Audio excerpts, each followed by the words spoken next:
Seeing none, all those in favor of approving the House rule for the 71st day, Thursday, May 16, 2019, will vote yes. Those opposed will vote no. Mr. Clerk, please ring the bell and open the board. Gentleman from St. Louis County. For a brief introduction of a special guest and a thank you. Proceed. Thank you. I just want to take a brief moment here and thank a man who I would not be able to do my job without this year. Recognize him for the hard work that he's done. Not only is he intelligent, he's extremely talented in his job, being diligent, but most importantly, he has strength of character and integrity, which are incredibly important in this line of work. My LA, Taylor Gibbs, is over on your right and my left here. I want to recognize him, ask the body to thank him for all his hard work. He's going to work for Congressman Luke DeMeyer, so it's been an honor to mentor him and look forward to all the good work that he's going to do here in the future. Thank you, Taylor.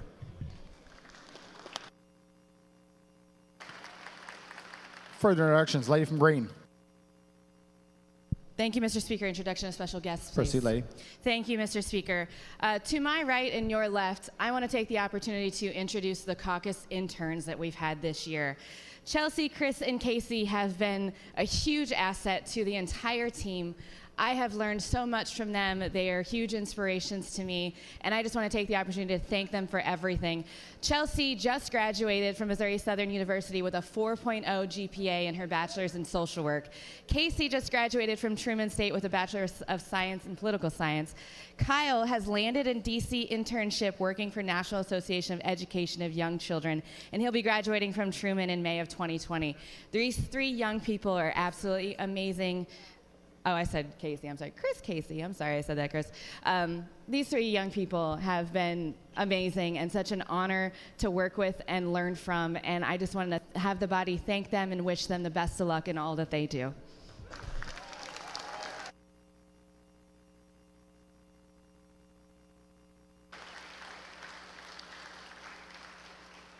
Further introductions, lady from Scott.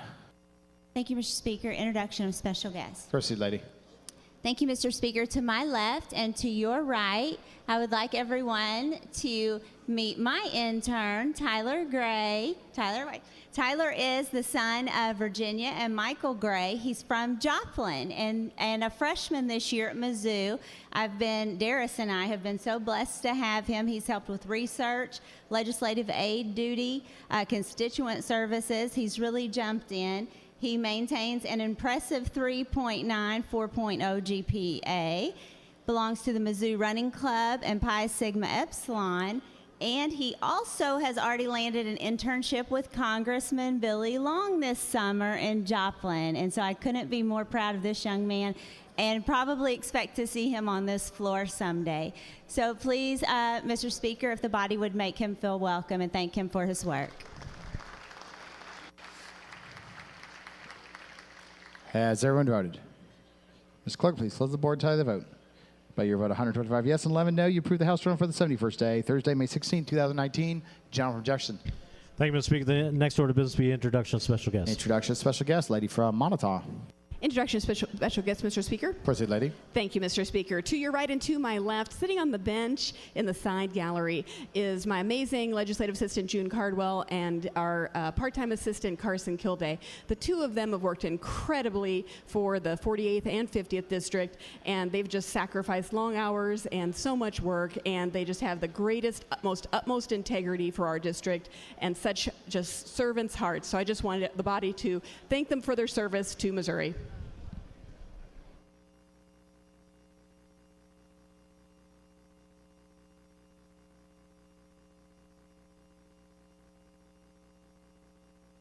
Gentleman from Worth, what purpose to your eyes? Introduction of special guests. Proceed, gentlemen. Thank you, Mr. Speaker.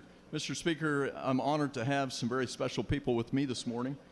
As most of you know, to your right and to my immediate left, most of you know my beautiful wife, Robin. It's always great to have her with me, as well as our daughter, Kristen. Many of you remember Kristen as the wonderful young lady who was always here during the MUOT day in the Capitol. She flew in from San Diego yesterday to be here the last day of session and also to graduate with her master's degree from MU in occupational therapy. So it's great to have her with us. as well as our youngest son, Luke. He is a very talented musician in Nashville. He's quickly climbed up the ranks, and he's played with a lot of bands, worked with a lot of bands such as Brett Eldridge, Sugarland, Terry Clark, Third Day for King and Country, and he's currently playing with a band called Ledger. They crisscross the country, playing in front of thousands of people in arena shows all over the nation and Canada. And honored to have another incredible musician with us today. Dove Awards nominee Ty Brassel, who, like Luke, crisscrosses this country multiple times and performs in front of thousands of people. And Ty is breaking boundaries with hip hop by making great music with a message of hope. And I'm just very honored to have them with us. You know, these three have experienced more success in their life than I have in 52 years. But the greatest thing that I appreciate about them is they're just awesome young people. They have hearts for people and a compassion to take care of others. So join with me in welcoming them to the Capitol. Welcome to the Capitol. Lady from Laclede. Introduction of special guest. Proceed, lady. In the upper gallery, I have two great friends, Diane and Russell Brandstetter, and they're awesome card players too. Can you welcome my constituents, please?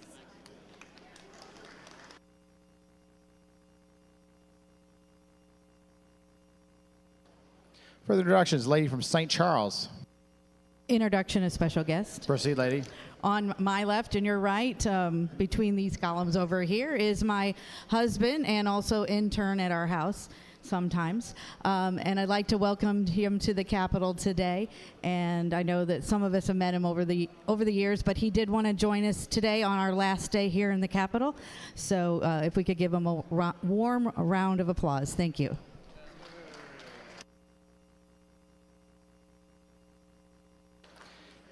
Further introductions. Seeing none. Gentleman from Jefferson. Thank you, Mr. Speaker. Next order of business. Be reports from committee. Mr. Clerk, please read the reports from committees. Mr. Speaker, your Committee on Fiscal Review, to its referred Senate Committee Substitute, House Committee Substitute, House Bills 243 and 544, begs to leave to report and examine the same and recommends that it do pass. Mr. Speaker, Committee on Fiscal Review, to its referred Senate Substitute, House Committee Substitute, House Bill 1088, as amended, begs leave to report and examine the same and recommends that it do pass.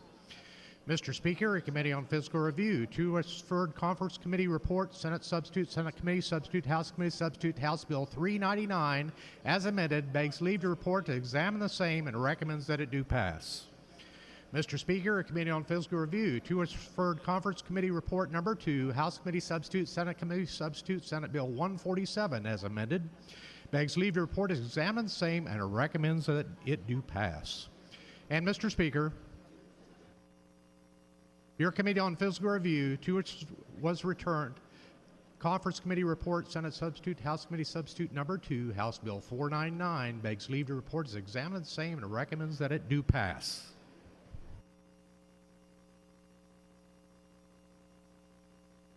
Gentleman from Jefferson. Thank you, Mr. Speaker. The next order of business will be bills in conference, and I ask you to recognize the gentleman from Franklin for a motion. Conference Committee Report, Senate Substitute, House Committee Substitute Number 2, House Bill 499. Gentleman from Franklin, for what purpose your eyes?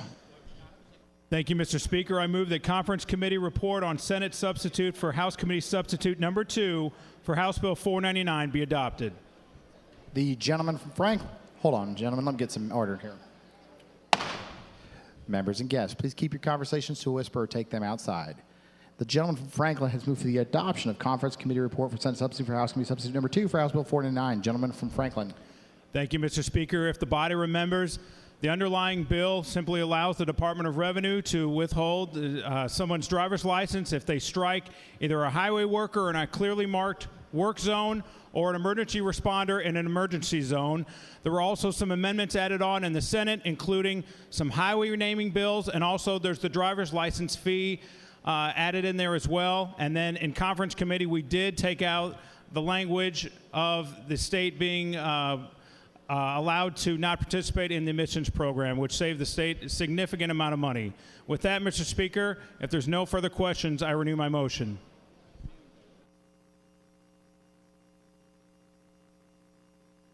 Gentleman from St. Louis City.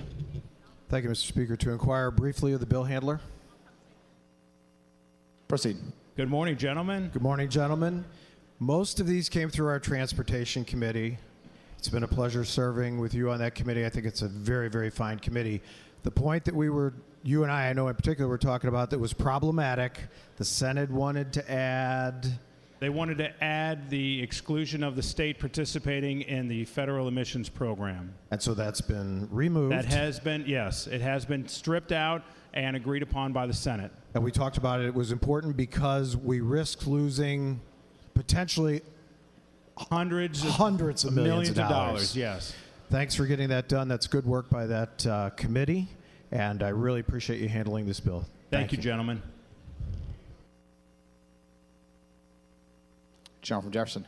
Thank you, Mr. Speaker. I move the previous question. Gentleman from Jefferson has moved the question under immediate consideration. Be now put. All those in favor vote yes. Those opposed vote no. Mr. Clerk, please ring the bell and open the board.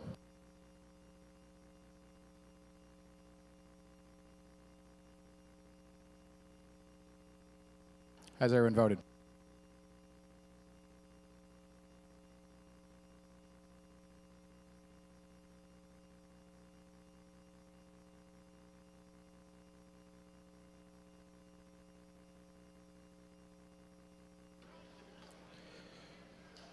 Mr. Clerk, please close the board and tally the vote. By your vote of 90 yes, 35 no, you approve the previous question. Gentleman Franklin, you have 1 minute to close. Thank you, Mr. Speaker. I move the Conference Committee substitute for Senate substitute for House Committee substitute number 2 for House Bill. Gentlemen, we still need to adopt the conference report. Gentlemen, Mr. Speaker, I move that the Conference Committee report be adopted. The gentleman from Franklin has moved that for the adoption of Conference Committee report for Senate substitute for House Committee substitute number 2 for House Bill 499. All those in favor vote yes. Those opposed vote no. Mr. Clerk, please ring the bell and open the board.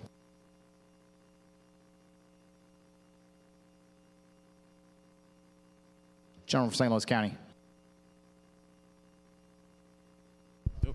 Point of personal privilege. Proceed. Thank you, Mr. Speaker. Mr. Speaker, May has been set aside as Ehlers-Danlos Syndrome Awareness Month. Ehlers-Danlos Syndrome, or EDS, is a genetic disorder affecting collagen production in 1 out of 5,000 people worldwide, and at least 120,000 Missourians are affected, including my part-time legislative assistant, Chris Walker, who is to my left and your right, Mr. Speaker. Collagen is the glue that holds our bodies together, and those with EDS have frequent joint dislocations as well as vision, circulatory, nervous system, and organ problems. Many of them have to use canes and wheelchairs to aid their mobility and braces to keep them from injury in their sleep. As of today, there's no cure or treatment for EDS, and patients must seek out a team of specialists to address their many health issues. Children with EDS are frequently dismissed as flexible or told that they have growing pains, and the average diagnosis takes 28 years. It's the hope of the EDS Society that bringing attention to this connective tissue disorder will improve diagnosis and treatment, and I just want to thank Chris for all of her advocacy work on this issue and for fighting for people like her who suffer from this syndrome. And Mr. Speaker, I just urge the body to thank her for all her work and to remember all of those with EDS. Thank you, Mr. Speaker. Thank you, gentlemen. Has everyone voted? Mr. Clerk, please close the board and tally the vote. By your vote of 140 yes and 5 no, you adopted Conference Committee report for Senate substitute for House Committee substitute number 2 for House Bill 499. Gentleman from Franklin. Thank you, Mr. Speaker. Now I move that Conference Committee substitute for Senate substitute for House Committee substitute number 2 for House Bill 499 be third read and passed. The gentleman from Franklin has moved for that Conference Committee substitute for Senate substitute for House Committee substitute number 2 for House Bill 499 be read the third time and passed. All those in favor vote yes. Those opposed vote no. Ms. Clerk, please ring the bell and open the board.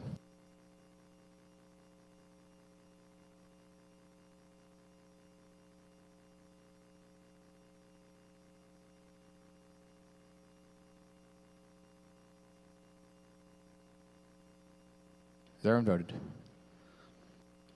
Mr. Clerk, please close the board and tally the vote. By your vote of 135 yes and 4 no, you have third read and passed Conference Committee substitute for Senate substitute for House Committee substitute number 2 for House Bill 499. Gentleman from Jefferson. Mr. Speaker, remaining on the calendar, I ask you to recognize the gentleman from Boone for a motion on Conference Committee report, Senate substitute, Senate Committee substitute, House Committee substitute, House Bill 399. Gentleman from Boone, for what purpose your eyes? Thank you, Mr. Speaker. I move that Conference Committee report for Senate substitute for Senate Committee substitute for House Committee substitute for House Bill 399 as amended be adopted. The gentleman from Boone has moved the adoption of Conference Committee Report for Senate Substitute for Senate Committee Substitute for House Committee Substitute for House Bill 399. Gentleman from Boone. Thank you, Mr. Speaker. This bill was the disability health care bill that we've heard several times in chamber. Discussed it yesterday a little bit. And I appreciate the Senate for agreeing to remove the one bad amendment that affected your district. And so that was a big move. And with that, if there's no questions, I'd renew my motion. Discussion. Gentleman from Morgan.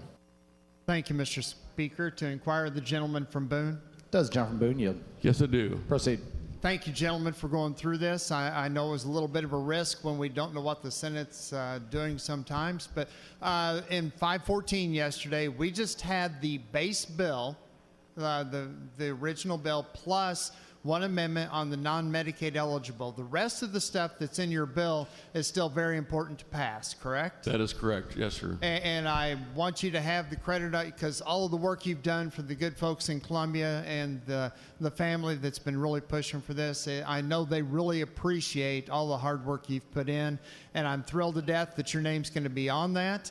I'm glad we had a safety net there just in case. But there's still some things on there that I'm really hoping to get across the finish line, and I support your effort, and I support this bill, and I hope the body votes yes. Thank you for your assistance yesterday, gentlemen. Thanks. Further discussion. Gentleman, St. Louis City. Thank you, Mr. Speaker. To briefly inquire the bill handler. Does the gentleman from Boone yield? Yes, sir. Thank you, gentlemen. Proceed. You know how much I love this bill. You mentioned one thing was removed. Was it the one thing we were talking about yesterday, the air ambulance part? Yes, that's out of there. Excellent work. I can't say enough good about it. Thank you very much. Thanks. Further discussion. Gentleman from Jefferson. Speaker, I move the previous question. Gentleman from Jefferson, move the question to immediate consideration. Be now put. All in favor vote yes. Those opposed vote no. Ms. Clerk, please ring the bell and open the board.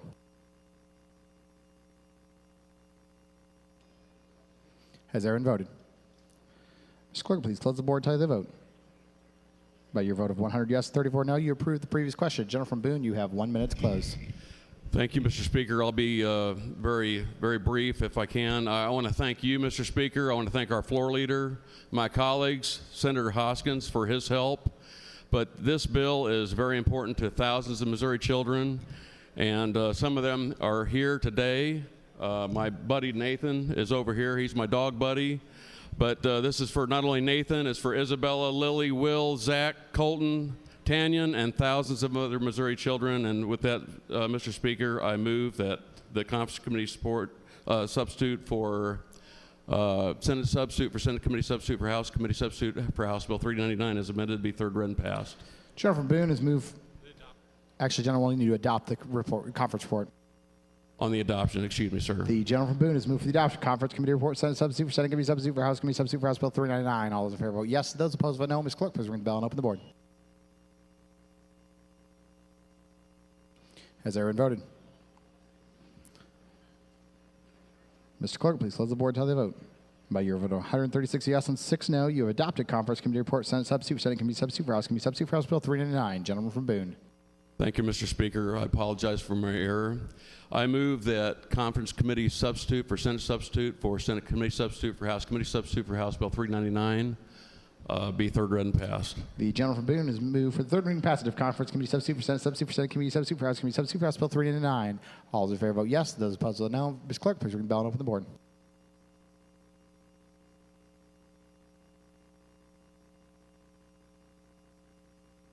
Has everyone voted? Ms. Clerk, please close the board until they vote. By your vote of 138 yes and 4 no, you have third read and passed Conference Committee substitute for Senate Committee substitute for House Committee substitute for House Bill 399. Gentleman from Boone, you're recognized for the emergency clause. Thank you, Mr. Speaker. I would like to revert to the gentleman from Morgan to speak on that. Discussion on the emergency clause. Gentleman from Morgan. Thank you, Mr. Speaker. This is on the eligible Medicaid ineligible folks that program is set to expire on June 30th. The bill would not go into effect until August 28th, so they would lose coverage on their Medicaid benefits for July and August if we don't put the emergency clause on. So since we're renewing the program and getting these individuals and keeping them under care, we really need not to have that gap, and that's the emergency clause. Gentleman from Clay. To speak in favor of the emergency clause, Mr. Speaker. Proceed, gentlemen. Thank you, Mr. Speaker. I encourage the body to support the emergency clause. Everything my colleagues said before is correct. We do need to have this done and done as quickly as possible to make sure that we get health care coverage for these children that need it. Thank you, Mr. Speaker. Further discussion on the emergency clause. Gentleman from Jefferson. Move the previous question. Gentleman from Jefferson, move the question under immediate consideration. Be now put. All those in favor vote yes. Those opposed vote no. Ms. Clerk, please ring the bell and open the board. Has everyone voted? Mr. Clerk, please close the board and tally the vote. By your vote of 109 yes, 32 no, you approve the previous question. Gentleman from Boone, you have 1 minute to close. Thank you, Mr. Speaker. I renew my motion. Gentleman from Boone has renewed his motion for the adoption of the emergency clause. All those in favor vote yes. Those opposed vote no. Mr. Clerk, please ring the bell and open the board. Has everyone voted? Mr. Clerk, please close the board and tally the vote. By your vote of 139 yes and 4 no, you approve the emergency clause. Gentleman from Jefferson. Thank you, Mr. Speaker. The next order of business will be House bills with Senate amendments, and I ask that you recognize the gentleman from St. Charles for a motion on Senate substitute, Senate Committee substitute, House Bill 126. Gentleman from St. Charles, for what purpose do you rise? Thank you, Mr. Speaker. I move that the House adopt the Senate sub for the Senate Committee sub for House Bill 126. The gentleman from St. Charles move for the adoption of Senate substitute for Senate Committee substitute for House Bill 126. Gentleman from St. Charles.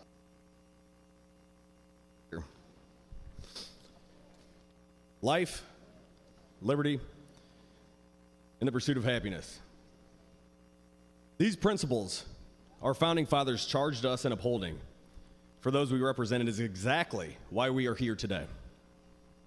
To protect the life of the unborn, to preserve and respect the liberty of those babies who have no voice of their own to say that they want to live, and to ensure that these babies are allowed to pursue whatever their heart desires. Just before this session began, I pre-filed House Bill 126 as the very first piece of legislation I would carry this year. This bill started off the same way that each and every member and everybody in the gallery started off, with a simple heartbeat. Given the opportunity to grow through the legislative process, this bill matured into what we now know as the Missouri Stands for the Unborn Act. Across the nation, we have been plagued with extreme states such as New York, Virginia, Illinois, to say the least, that are not only repealing any and all restrictions on abortion, some are even allowing for the murder of a child up to and even after the point they exit their mother's womb. Recently, a legislator in Alabama argued. Members and guests, we will keep our conversations to a whisper or take them outside. Proceed, gentlemen. Recently, a legislator in Alabama argued during a filibuster that abortion is justified because, I quote, some kids are unwanted, so you kill them now or you kill them later. That is not only unacceptable, it's downright disgusting. On this very floor, a mere week ago, members argued that a child should not be punished for the actions of their parents. I followed that up with a rhetorical question of whether that child should be killed for the actions of its parents. Today, let me pose that question before this body once more. Should a child, a life inside a mother's womb, be killed due to the actions of its parents? Should it be killed merely because it'll be an inconvenience to its parents or unwanted? The simple answer is no. The House stood for the unborn in a way no other state did earlier this year when we sent House Bill 126 to our colleagues across this building. However, after a lot of misinformation online about what was put in the bill, what was taken out, let me just state the blatant truth that this language before you today is 99.9% identical to what we sent over to the Senate, but even stronger. The two main prongs which the Senate did not include were not even a part of the House bill whatsoever, and were never heard on the House floor or the Senate floor. While undoubtedly these pieces would have made the bill even stronger, it was not what was initially part of the Missouri Stands for the Unborn Act. So let me summarize what is in this bill. First, we still have the thorough list of legislative and scientific findings still in this legislation, which is linked to the different bans on abortion at a hard line of 8 weeks when the heartbeat and brain activity in the baby is found.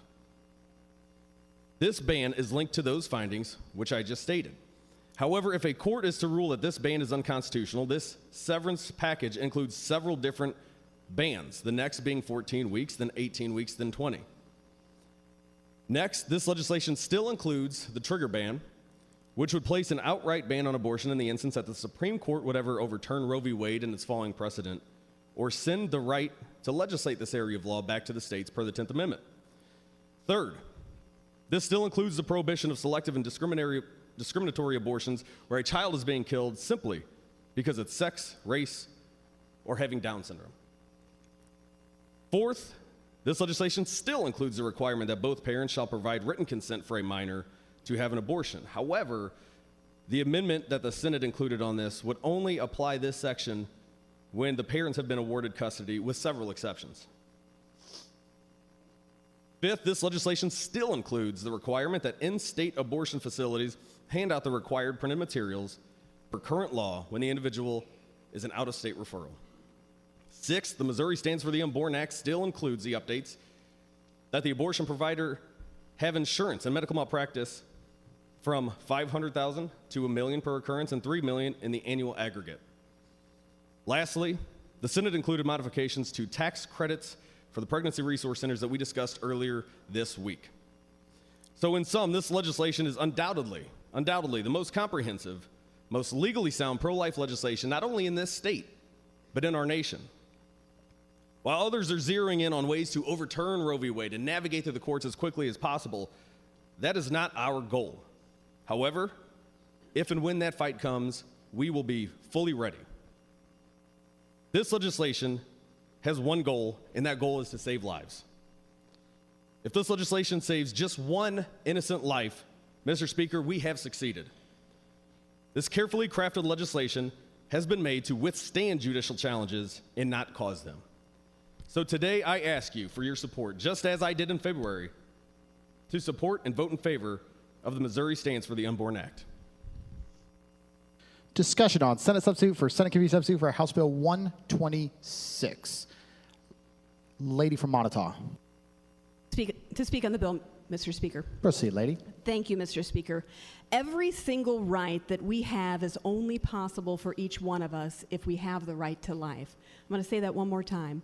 Every single right we have is only possible for each one of us if we have the right to life. For without the right to life, we could not enjoy any other right. As President Ronald Reagan said, I've noticed that everyone who is for abortion has already been born. And if not us, who? If not now, when? We must and we shall protect human life at all ages and stages of development. I stand wholeheartedly in support of this bill and its courageous sponsors and encourage the body to do the same. Thank you, Mr. Speaker. Further discussion. Gentleman from St. Louis County. For what purpose, your eyes? To speak against the bill. Proceed, gentlemen. Thank you. Members and guests, we will maintain order and civility within the chamber. To the extent there are outbursts, under Rule 15, we do have the opportunity to clear the chamber. It is not my goal to do that today. But with that said, we will maintain our composure. If you want to have conversations, please take them outside. With that, gentleman from St. Louis County, proceed. Okay. Thank you, Mr. Speaker. We just heard on the floor the nuts and bolts of this bill and what it does. What this bill does, it simply takes the rights away from women to make choices about their own health care decisions in this state. That's what this bill does. It's not about life. It's not about anything. I think a lot of it's about campaigns and political fodder. Mr. Speaker, back in 2012, there was a candidate for Senate. His name was Todd Aiken. And he had the exact same stances that are in this bill today. And Missourians voted him down and said he's an extreme person. Now the entire Republican Party is in that camp. Mr. Speaker, this does not have any exceptions for rape or incest. This gives more rights to the rapist than it does to the mother. Mr. Speaker. Gentlemen, 1 minute. Members and guests, for the third time, there will be no outbursts allowed in the chamber. Proceed, gentlemen. Please let me finish. Mr. Speaker, it also, perpetrators of incest would have more rights. When they would, forcing an 11-year-old kid to have a child, or a 12 or 13-year-old kid that was forced with rape to have a child is unconscionable. And that's what this legislation does. To criminalize doctors who want to look over the health of the women that they care for is ridiculous. They'll get a longer sentence than a rapist would. And a rapist will have parental rights when they get out. This law is barbaric. You should rethink this. I've seen this before in this body where everybody thinks they're right around here, but the people of Missouri are standing up. I'm getting hundreds and hundreds of emails, and they're not just from my district. This is wrong, like other decisions that have been made in this body in the last couple years, and this will come back on everybody. We have to let women make their own health care choices. Thank you. Further discussion. Lady from right, for what purpose to your eyes? To speak in support of the bill, Mr. Speaker. Proceed, lady. Thank you, Mr. Speaker. Mr. Speaker, I was privileged to help carry a piece of this bill back in February when we sent it over to the Senate. Much conversation has been had, lots of accusations have been thrown, and lots of diverse opinions are on the table. But I go back to the words that we say on the first week of every session when we hold up our right hand and swear to uphold the Constitution of the state of Missouri and of the United States. And the words in our founding documents remind us that every life has the right to life, liberty, and the pursuit of happiness. And these unborn babies that we have helped to save with the decrease of the abortion numbers over the last couple years, they deserve the same rights that all of us have here today. And I ask the body to join in support of making sure that those who cannot speak for themselves, those who should not suffer because of the decisions of other people, have the constitutional rights protected and held dear for their future by voting yes on this bill today. Thank you, Mr. Speaker. Further discussion. Lady from Jackson, for what purpose to your eyes? Thank you, Mr. Speaker, to speak against the bill. Proceed, lady. I won't share the story of my sister last year, but what I will say is to let's be honest about our feelings, and let's be honest with what we believe. This bill is not pro-life. Even if I will agree that life begins at conception, I would ask those of you who support this bill to agree with me that it does not end at birth. Life is also about the quality of life. In the last 10 months, we have kicked off 55,000 children from Medicaid, thus endangering their life. 50.7% of the children in the state of Missouri are on free and reduced lunch, which means that they are at a poverty level, so they have a reduced life. We support the death penalty in this state. That is anti-life. We have reduced the funding for transportation for our students to get to school in this entire state. That reduces life, because the less education I have, the less likely I am to be able to earn a living so that I can have a life. This bill is not about pro-life. It is about anti-choice.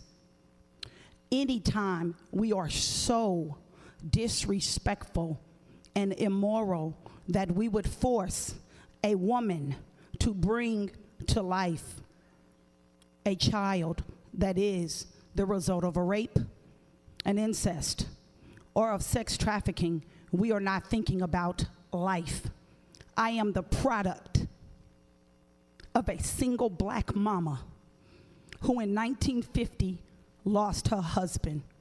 I introduced you to my surviving sister and brother this week. It was hard for my mother, but she made it because she was smart and because she had two parents. I am a single mother. If I did not have a choice in 1987 when I brought my child, or a parent to keep my child, or a brother that you met yesterday, or a sister, my child would not have a decent life, because life is more than breath.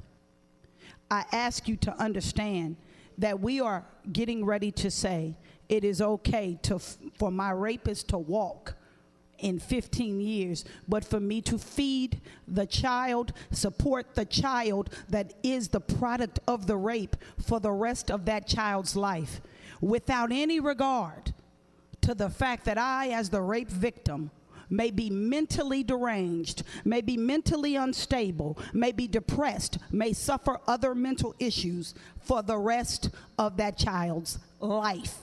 This bill is not about pro-life. I am a woman. It is my body. It is my choice. Just because I am pro-choice does not mean I am anti-life, nor does it necessarily mean I am anti-abortion. I am pro-life. And pro-life means when they start breathing, we make sure that they make it to adulthood. I urge the body to respectfully vote against this bill. Thank you, Mr. Speaker. Further discussion. Gentleman from Miller for first your eyes. To speak on the bill, Mr. Speaker. Proceed, gentlemen. Thank you. I have a portion of this bill. It has to do with parents of minors and notification. And yesterday when I read through it, my idea was that I was going to get up here and rail on the inadequacies of the other chamber, because they didn't do us much of a favor on that particular portion of the bill. They took out the fact if you're married. Seems odd because over and over again I've heard time and time again that not everybody has a fairy tale marriage, and that wasn't from our side. And I get it. You don't have a fairy tale marriage. What I wanted to do was start a conversation and for people to understand that there is another choice. And that choice is life rather than killing. So I'm disappointed in the other chamber that they chose to go half measures on this. I've heard over and over again that half measures have availed us nothing. Hopefully in this case, half measures will avail us life. And that's fine with me. I'm good with that. However, from this point forward, for as long as I'm in the body and in the position in which I can, I will scrutinize every bill, particularly ones from the other chamber, to make sure that horrific mistakes like that could cost life, that could cause damage, don't happen. So I would urge anyone that wants legislation in the upcoming year to make sure that there's a House version. Now, that was going to be the end of my story. But there's more. My part, many of the freshmen have not heard my story. The seniors probably are tired of it. I'm going to give you my story. 14 years ago, I found out that I was going to be a grandfather. Wasn't planned. And even though they say there is none, there was a Planned Parenthood clinic in my area during that time. Thank God it's gone now. So I met my ex-wife and my 15-year-old daughter at the Planned Parenthood clinic and was told, hey, don't worry about it. We've already scheduled the abortion. Everything's going to be fine. To say I was in shock would be to lessen how I felt. So I asked the nurse that was there, I guess it was a nurse, I have no idea, the representative of the Planned Parenthood. I asked them, you know, I still have custody of my daughter for 2 weeks, and I would like to think about it. And at very least, I don't want this to happen while I have custody. Is that going to put her in any danger whatsoever? No, it would not. So we waited 2 weeks. I asked my wife, what do we do?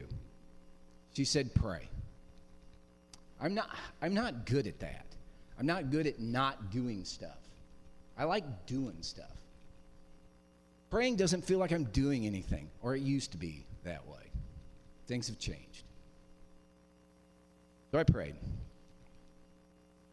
During that 2 weeks, my young daughter asked, what exactly is involved? Because nobody had really told her. What is involved in this? Well, we had tried to block the internet, but we couldn't. So we ended up saying, just look it up. So she looked it up, and she came down and she said, I cannot do that. And then we had a lot of decisions to make, and so we did. And we were blessed. We were blessed with a girl, and she made a good choice.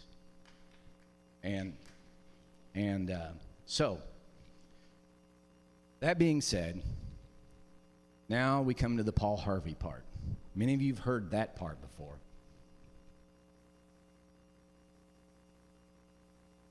Now there's why I'm never speaking on this again. Ever. Ever. Because when I was a young man/boy, I was involved in an abortion. I had my part in it. I didn't know anything. It's not an excuse, it's just the truth. I did not know what I was doing. I am so glad that in the 30-some odd years since, we now have the ability to inform people like me and the unfortunate person that had to go through that horrific medical procedure to kill a baby, that we now know, and we have been given information to know what is going on. Missouri takes a giant step forward to save life today. And I thank God for that. I thank God for that. Thank you, Mr. Speaker. Further discussion. Lady from St. Louis County, Unsecured District, from your eyes. Thank you, Mr. Speaker, to speak on the bill. Proceed, lady. Thank you, Mr. Speaker. Laundry bleach, acid, bitter concoction, knitting needles, bicycle spokes, ballpoint pens, jumping from the top of the stairs or the roof. These are ways that women around the world who don't have access to legal abortion perform their own. Abortion is a health care issue. Pregnancy is a health issue. When women don't have access to the health care they need, to the health care they seek, they will find a way to get it themselves. I have statistics from the CDC from the number of pregnancy-related maternal mortality there were around the country in 1963. Before Roe versus Wade, abortion was stigmatized, so I expect these numbers are very, very low. But 208 women were recorded as dying from abortion-related complications in 1963. That's about 19% of all maternal mortality. In 2014, 6 women died nationally out of complications from legal abortions. We will be killing women with this bill. This is a horrible bill. Women need to make their own choices, and women will make their own choices. I know many of you don't like abortion, but it is a health care decision that women make and will continue to make. Women are desperate when they are pregnant and they don't want to be. Women sometimes have health complications from pregnancy. In the United States, the maternal mortality rate, the rate of women who die as a result of pregnancy or childbirth, is about 20. In Missouri, it's 32.6 last year. We already have a high maternal mortality rate. We passed a bill yesterday to look at why women are dying from pregnancy and childbirth. Do we want our maternal mortality rate to go up by almost 20%? because it will with this bill. We don't have exceptions for the health of the mother unless there's an emergency. Do we want women to have to wait until their health problem becomes an emergency before they can terminate the pregnancy? If they're going to terminate it because of a health problem. This is a cruel bill. It is mean-spirited, and I urge the body to vote against it. Thank you, Mr. Speaker. Further discussion. Lady from Green, for what purpose do you rise? Thank you, Mr. Speaker. To speak from a microphone other than my own. Proceed, lady. Thank you, Mr. Speaker. As I stated when this bill came before the House early in February, I stated that we are doing a good thing. And I still stand by that. Missouri is doing an incredible thing. We are a pro-life state, and we are here to prove it. I am very honored to carry a portion of this bill. My portion was the informed consent portion that makes sure that women who seek an abortion out of state have the information provided to them so that they know what they are doing. And there are other opportunities and other alternatives other than abortion. Missouri cares about its unborn citizens. Across the state, in Illinois, in 2017, over 39,000 abortions were performed. When you say abortion, that means a life. Over 39,000 lives were terminated in 2017. Missouri is a pro-life state, and we want to make sure that we do everything possible to make sure every life counts.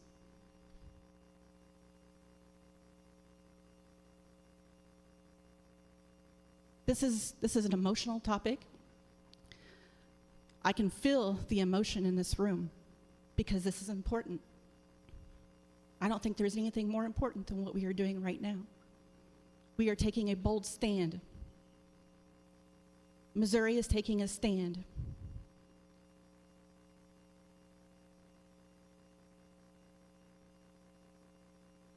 Missouri stands for the unborn. Thank you, Mr. Speaker. Further discussion. Lady from St. Louis County Lavender District, for what purpose do you rise? Thank you, Mr. Speaker. To speak against the bill. Proceed, lady. Thank you, Mr. Speaker. May I speak to the gentleman from the Jackson County Razor District? Does the gentleman from Jackson yield? I do. Proceed. Thank you, gentlemen. What do you have to say about this bill?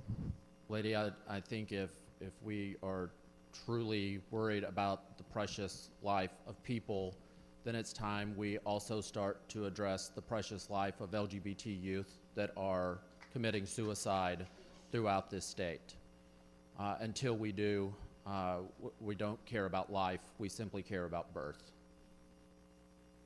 Thank you, gentlemen. Thank you, Mr. Speaker. May I speak to the lady from the Jackson District, Burnett District? Does the lady from Jackson yield? Yes, I do. Proceed. Thank you, lady. What do you have to say about this? I really appreciate you asking me. You know, I've worked really hard on one issue in particular, which is making sure that all children have access to quality education. And it seems to me that if we really believe that all life is precious, we would make higher education affordable for our children and dreamers to make this a more welcoming place for the babies that are born here. Thank you. Thank you, lady. Mr. Speaker, may I speak to the gentleman from St. Louis County Clemens District? Does the gentleman from St. Louis County yield? I do, Mr. Speaker. Proceed. Thank you, Mr. Speaker. What do you have to say about this bill?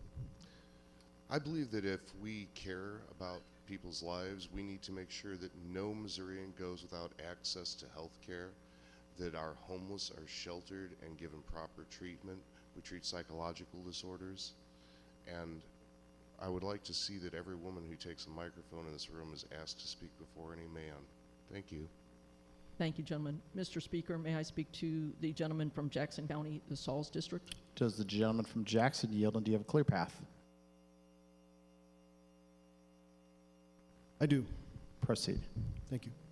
Thank you, gentlemen. What do you have to say about this? Thank you, lady. I just heard a few seconds ago that Missouri is a pro-life state, and I think ultimately what I would want to say to that is if we are a pro-life state, then if you want to be pro-life, then you need to advocate for paid maternity leave. You need to advocate for mental health care funding. You need to not cut programs that feed hungry kids. You need to you wouldn't make pregnancy a pre-existing condition. You would advocate for prenatal education. You would equally be concerned about maternal mortality rates. If you want to be pro-life, then you understand that if you can argue that a life form the size of a pea is entitled to rights, then surely my friend and colleague, the gentleman from the Mackey District and the gentleman from the Razor District, are entitled to rights too. Because you see, life doesn't end inside the womb. If you can force an 11-year-old girl to carry her father's baby to term, when it could very well harm her, not just physically but mentally, that is not pro-life. You can't say you're pro-life when you're prepared to have a child risk her life to give birth to a rapist's baby. That's not pro-life.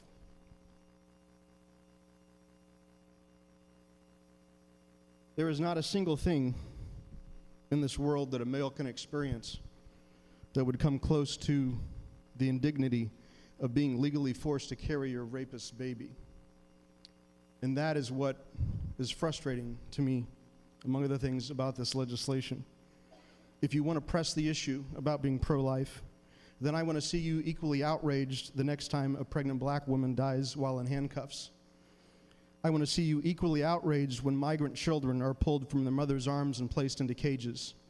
I want to see you equally outraged when those same children are lost by the government or are molested or die in custody. Because if you are going to be pro-life and you say you're going to be pro-life, then show me. Thank you, gentlemen. Mr. Speaker, may I speak to the lady from St. Louis County, the Walker District?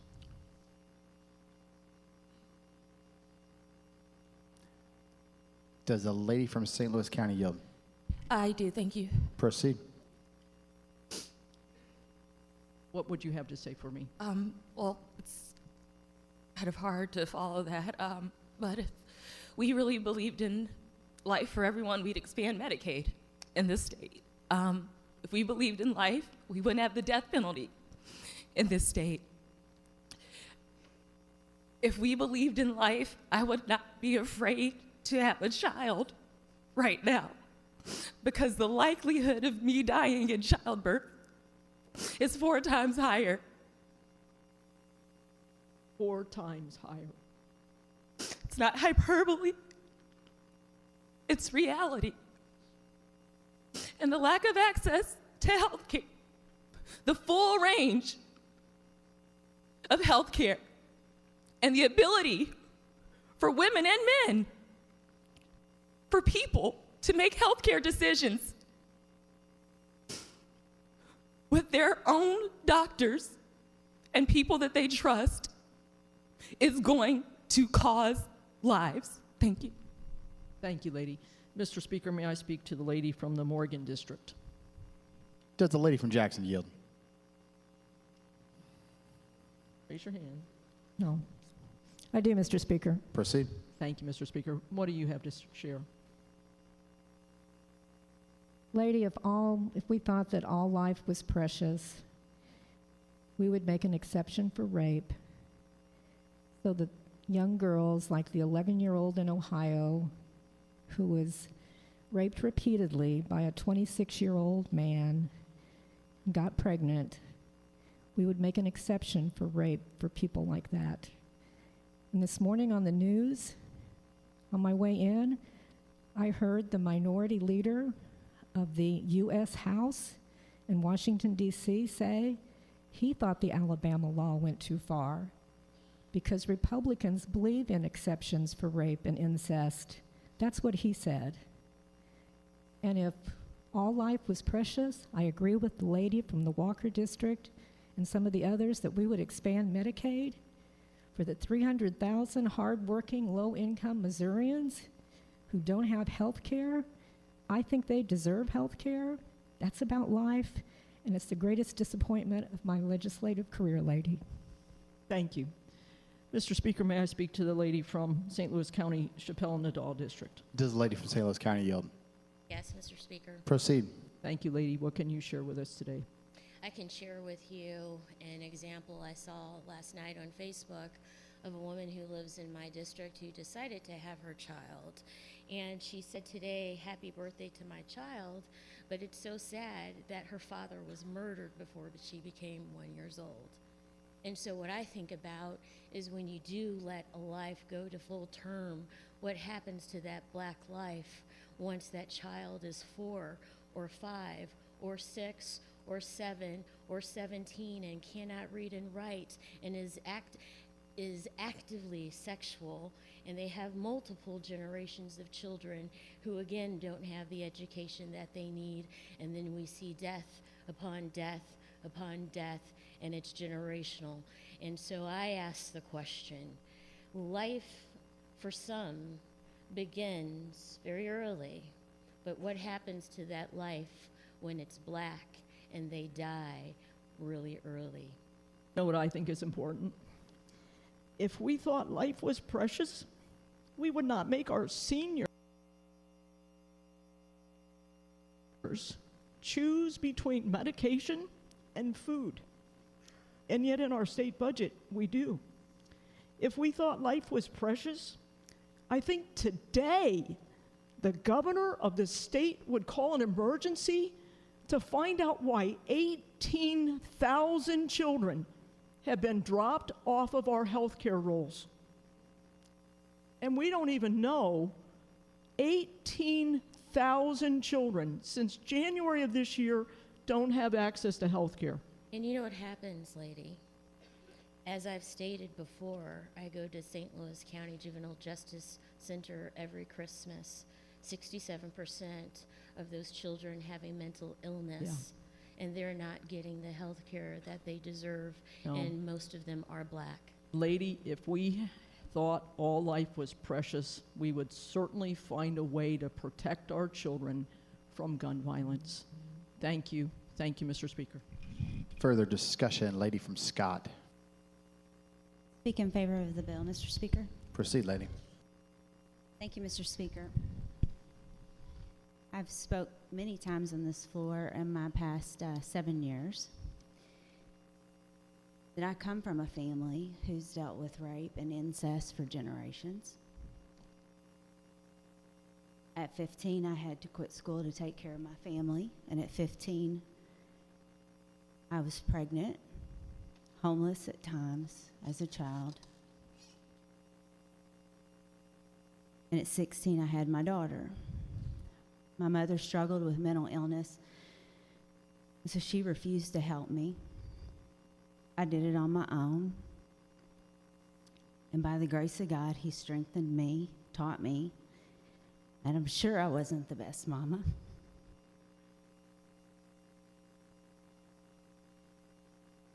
But I learned as I went through it. We made it, and I praise God for what He's done for me and my family.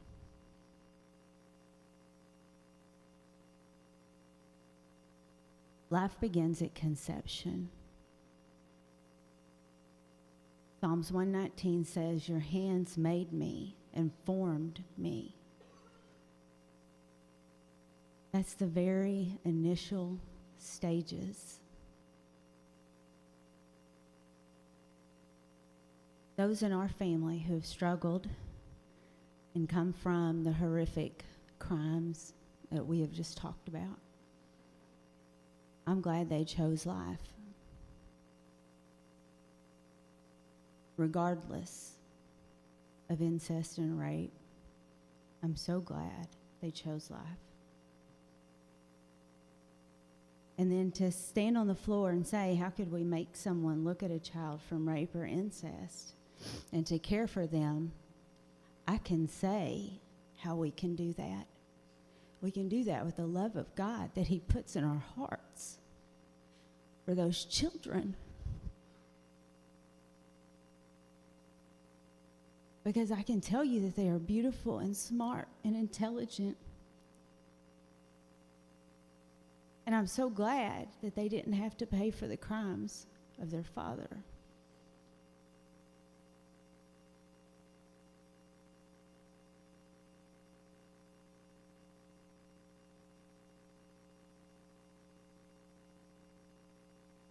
Mr. Speaker, I'm proud that our body, that our state is standing for the unborn. And I do care for those who go through poverty after they are born. I've lived it. Pregnant, 15, and homeless, I've lived it. With a family that I couldn't turn to, I've lived it. And this bill is the right thing to do. Thank you, Mr. Speaker. Further discussion. Lady from Boone, before I push your eyes. Speak against the bill, Mr. Speaker. Proceed, lady. Thank you. Been trying to prepare myself to talk about this bill, and cried a lot with colleagues and friends and family and my husband this week, as we knew it was approaching. One of my colleagues brought up the very desperate and dangerous things that women do when they don't have access to a safe and legal abortion. I was born in 1983, 10 years after Roe v. Wade. I haven't had to experience what many, many, many women had experienced before abortion was legal. I have seen states chip away at my rights. It's been an effort over the past decades, in a very clear effort to try to overturn Roe v. Wade. But I think about the women and how scary it must have been to seek out an illegal abortion. I can't imagine how scary that was. I have a couple of stories. Miss Magazine did an issue a couple years ago in 2016 asking people to write in stories about life before Roe v. Wade. I'm going to share a couple of those. I'm a 62-year-old man, but I know that my single mother had an illegal abortion in her teens before I was born. It almost killed her. She couldn't stop bleeding and couldn't go to the hospital without facing criminal charges. All she could do was wait it out in a hotel room.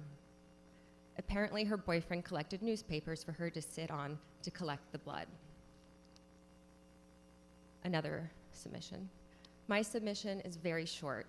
It's about my mother, born 1924, died 1971.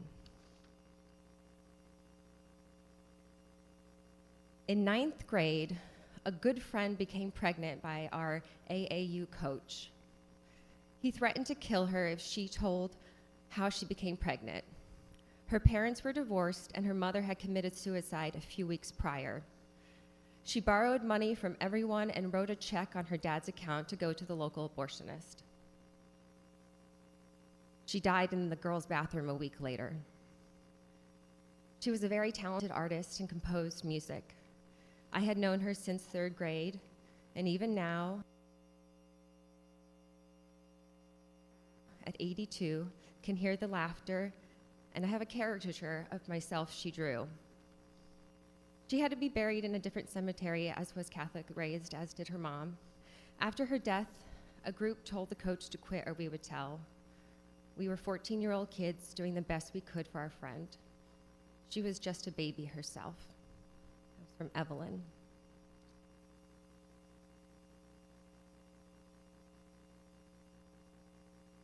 I am very sad and angry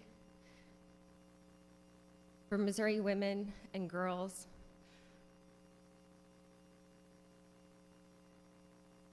I also think it's very disingenuous to say that this is not about overturning Roe v. Wade.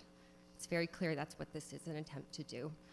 We know that elected officials across this country are in a political race to do just that.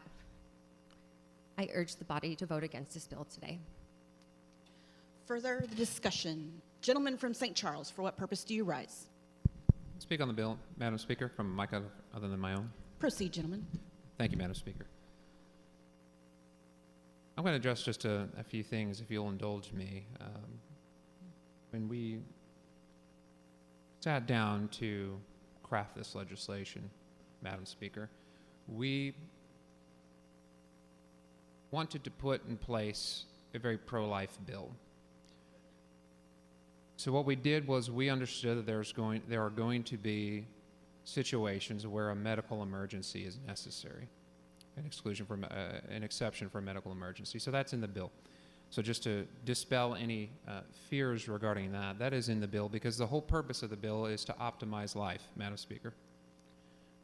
We have heard very passionately and eloquently from some of my colleagues regarding the issue of rape.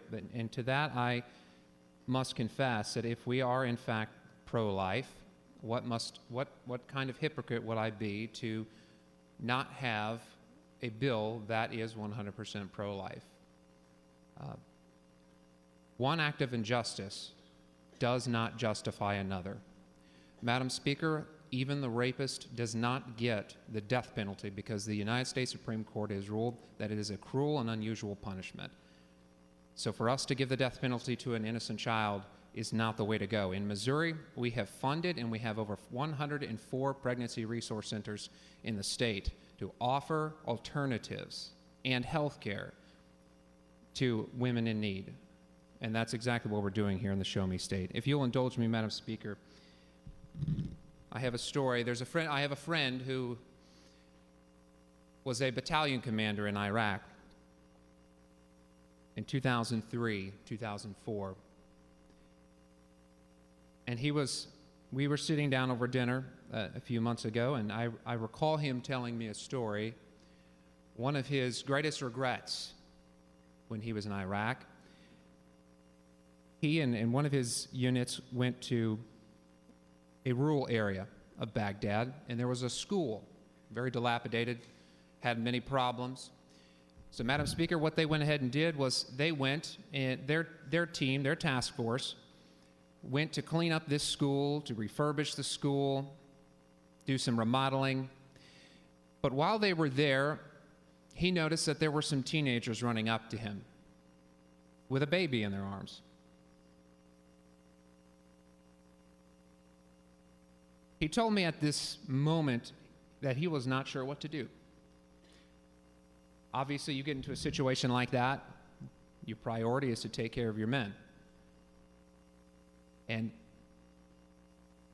you don't know if a teenager, you didn't know, he did not know, if they were armed or if they were suicide bombers. But they took a chance, and they came up to them, and through an interpreter, they found out that these teenagers, Madam Speaker, were trying to give this baby to the Americans. And he told me, he said, for a minute, he thought there,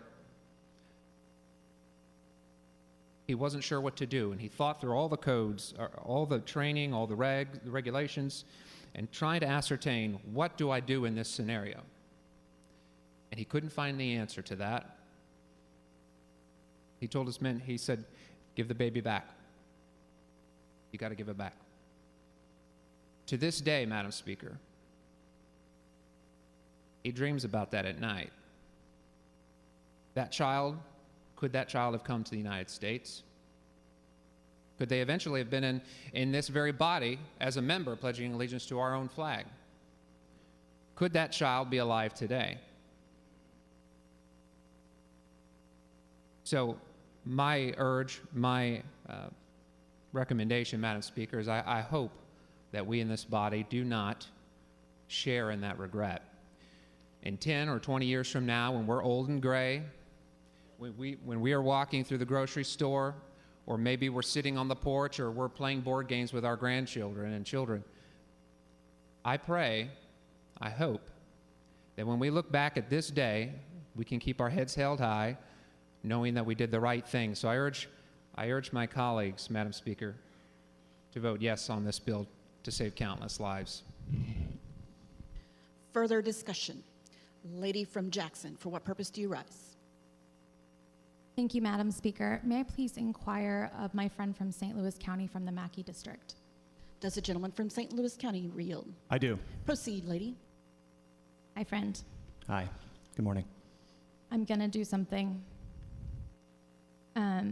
A lot of people in here know my stance, but I want to make sure that my children do. So I'm going to read you a letter that I've written to my daughter. She's 2.5. Dear Hattie, when you were born, you were not breathing. Your umbilical cord was wrapped tightly around your neck, and I was told to stop pushing. As you were born, you were taken quickly away from me by a team of nurses and doctors who set off code blue alarms throughout our unit. Your tiny body was suctioned and pressed on, and during that time, while I was having my own medical emergency, I held my breath. For you see, my life was linked to yours. That time in limbo, although so brief, was the most terrifying of my life. Soon you were pink and cooing in my arms, but I will never forget that feeling of almost losing you and the way I steeled myself to fight for you forever. You see, Hattie, I decided to come here and fight for you and your brother and the rights and protections of all children. I came here to fight for your rights, Hattie, rights your brother will never have threatened. Rights to make the most intimate, intricate decisions anyone can ever make and that no one should be making on your behalf. I have sat with little girls not much older than you, and I have listened to them talk about people they trusted hurting them, stealing their innocence and their trust in the world. I have held their hands as they cried and blamed themselves. I have worked with them to heal from pain that so many women are forced to endure. And I will teach you how to defend yourself physically, how to hold keys between your knuckles, how to spot someone following you, how to watch your drink, how to lock your door the second you enter your car, and how to look for warning signs in men you thought you could trust. Things I will never have to teach your brother. I dread teaching you the other part, how not to blame yourself, how to see value in yourself after your clothes and your body have been ripped apart, how not to hate your body, how to see that your trauma is not you, how to not carry shame into every relationship you have, a shame that is not yours to hold. But I know that the odds are stacked against you, that there are more women sitting in this chamber who have been assaulted than those that have not. Hattie, I'll teach your brother other things. I'll teach him to listen when people say no, to respect that he doesn't have the right to anyone else's body ever. I will teach him that girls get to make their own decision. I will teach him to believe in women's inherent dignity and that girls know what's best for their lives and their bodies. I agree, lady. Thank you. Mr. Mackey, do you have anything to say? Yes, I have 15 minutes of thoughts that I'm going to distill as best I can in 5 minutes, lady. Thank you. I want everybody to look at page 9 of this bill, point 2. There's been a lot of talk about the punishment that goes on doctors. Well, I can tell you as an attorney, I look at every statute and I think who the liability goes on here. Right here, any person who performs an abortion is going to be guilty of a Class B felony. Let's think very quickly of a hypothetical of a woman who's in an estranged relationship with a sexual partner and has a pregnancy as a result of that sexual encounter, who then has a miscarriage, and whose estranged, abusive sexual partner accuses her of having that miscarriage on purpose. Where does she find herself, lady? In a courtroom, defending herself from her miscarriage. That's who's going to be punished. Lady, there's been a lot of talk today about where LGBT rights come from. As an LGBT member of this body and of this state and of this country, I know where my rights come from, the U.S. Constitution. And how anyone can read that and not have privacy leap off of the page, not the word itself, the sentiment, the expression, the embodiment of that word in the U.S. Constitution is enshrined in Roe versus Wade the way it was enshrined in Griswold. And because of that, a Roman Catholic Reagan appointee by the name of Justice Anthony Kennedy and his eminent jurist colleagues, lady, tied Obergefell and Windsor and Lawrence and the cases that gave me equal rights in this country to the cases that gave women equal rights in this country. This is nothing but an affront, not to Roe versus Wade, but to what it stands for, to the U.S. Constitution itself. The right to privacy in this country, privacy from intrusion from your government, whether that's what you want to speak, whether you want to bear arms, whether that's against unreasonable search and seizure. Today in this body, we, the government, us right here, members, are seizing every woman in this state. We are seizing her, and we may as well be the ones tying her hands to the bedposts and forcing her into childbirth. That is what we are doing, lady. Women brought all of us into this world, and I sure hope they vote all of us out. Thank you, Madam Speaker. May I please inquire of the gentleman from St. Louis City from the Franks District?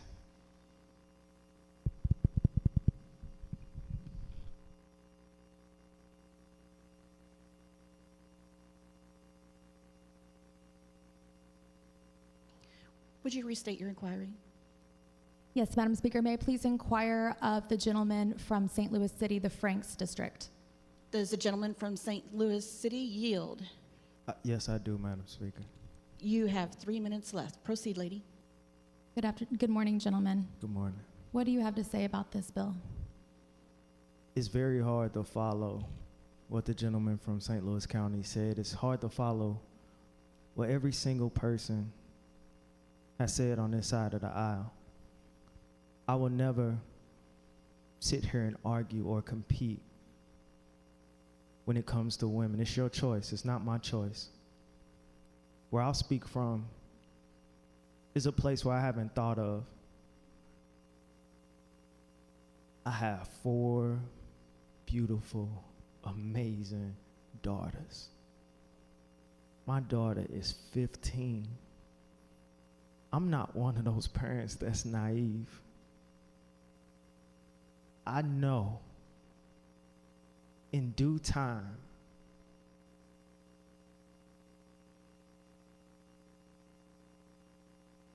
for anybody to press this button to force my daughter, their daughters, no matter who, because I'm not, lady, I'm not even talking to you right now. I'm talking to the pro-life men in this building that have daughters. I heard somebody quote Martin Luther King the other day, so as my last time talking on this floor, I'll say what I've always said. There comes a time when you do something, not because it's political, not because it's safe, not because it's popular, but because your conscience tells you it's right. And it's not right that we will force our daughters.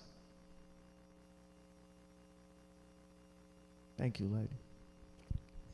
Thank you, gentlemen. May I please, Madam Speaker, may I please talk to the gentlelady from the St. Louis County District, from the Chapal-Nadal District? Does a lady from St. Louis City yield? County yield? Yes. And you Madam have Speaker. 1 minute left. Thank you so much. In very short terms, I will tell you I was a victim of rape in college. And I hated the smell. I hated everything about the experience. And it reminds me of the situation that we are in right now, where there are so many young ladies who are in college or in other places where they will have the experience of rape. I was lucky I didn't get pregnant, but I was lucky because I found a friend who did get pregnant, and I walked with her and took care of her so that she could get her abortion. And I said, for the rest of my life, if I ever run into a woman who was raped and who was in the situation where she was pregnant and did not want to have that child for some reason, I was going to be there. There's an older woman on my street who reminds me all the time about what it was like when she had her illegal abortion. She actually had a wire. She tells me about it. It's a black woman. And when I walk down the street with my dogs, she says, "Let me remind you what it was like when I got my abortion." The friendliest lady on the block. Lady, your time has expired. Further discussion on Senate substitute for Senate Committee substitute for House Bill 126. Gentleman from Cape, for what purpose do you rise? Madam Speaker, to speak from a mic other than my own. Proceed, gentlemen. Madam Speaker, to inquire the bill handler from St. Charles District. Does the gentleman from St. Charles yield? I do. Proceed, gentlemen. Gentlemen, thank you for taking my inquiry. We've heard a lot of things today, and even I personally, my personal belief of when life begins, which is at conception, has been challenged today because this bill doesn't even go there. When does this ban or moratorium start? When abortions are no longer allowed to be made? Well, gentlemen, the abortion ban would effectively take place at 8 weeks. I know there's a lot of talk, whether it's in the media or here on the floor today. It's the same discussions that we had back in February. So to refresh the recollection of the body, these exceptions that you're discussing, they're built in. There's no additional exceptions. No member of the minority party in the House or the Senate offered an amendment which would satisfy what they believe is an exception. I know I had discussions with a member of our body, and the language that he had to address rape and incest, he believed initially that it would be up to the point of the 8, 14, 18, or 20. But due to the fact that there is no exception, and I firmly believe that life does begin at conception. However, there's something called the law. There's something called the supremacy clause. And looking at all the cases and talking to all the attorneys and legal minds behind this is why we crafted it in this way.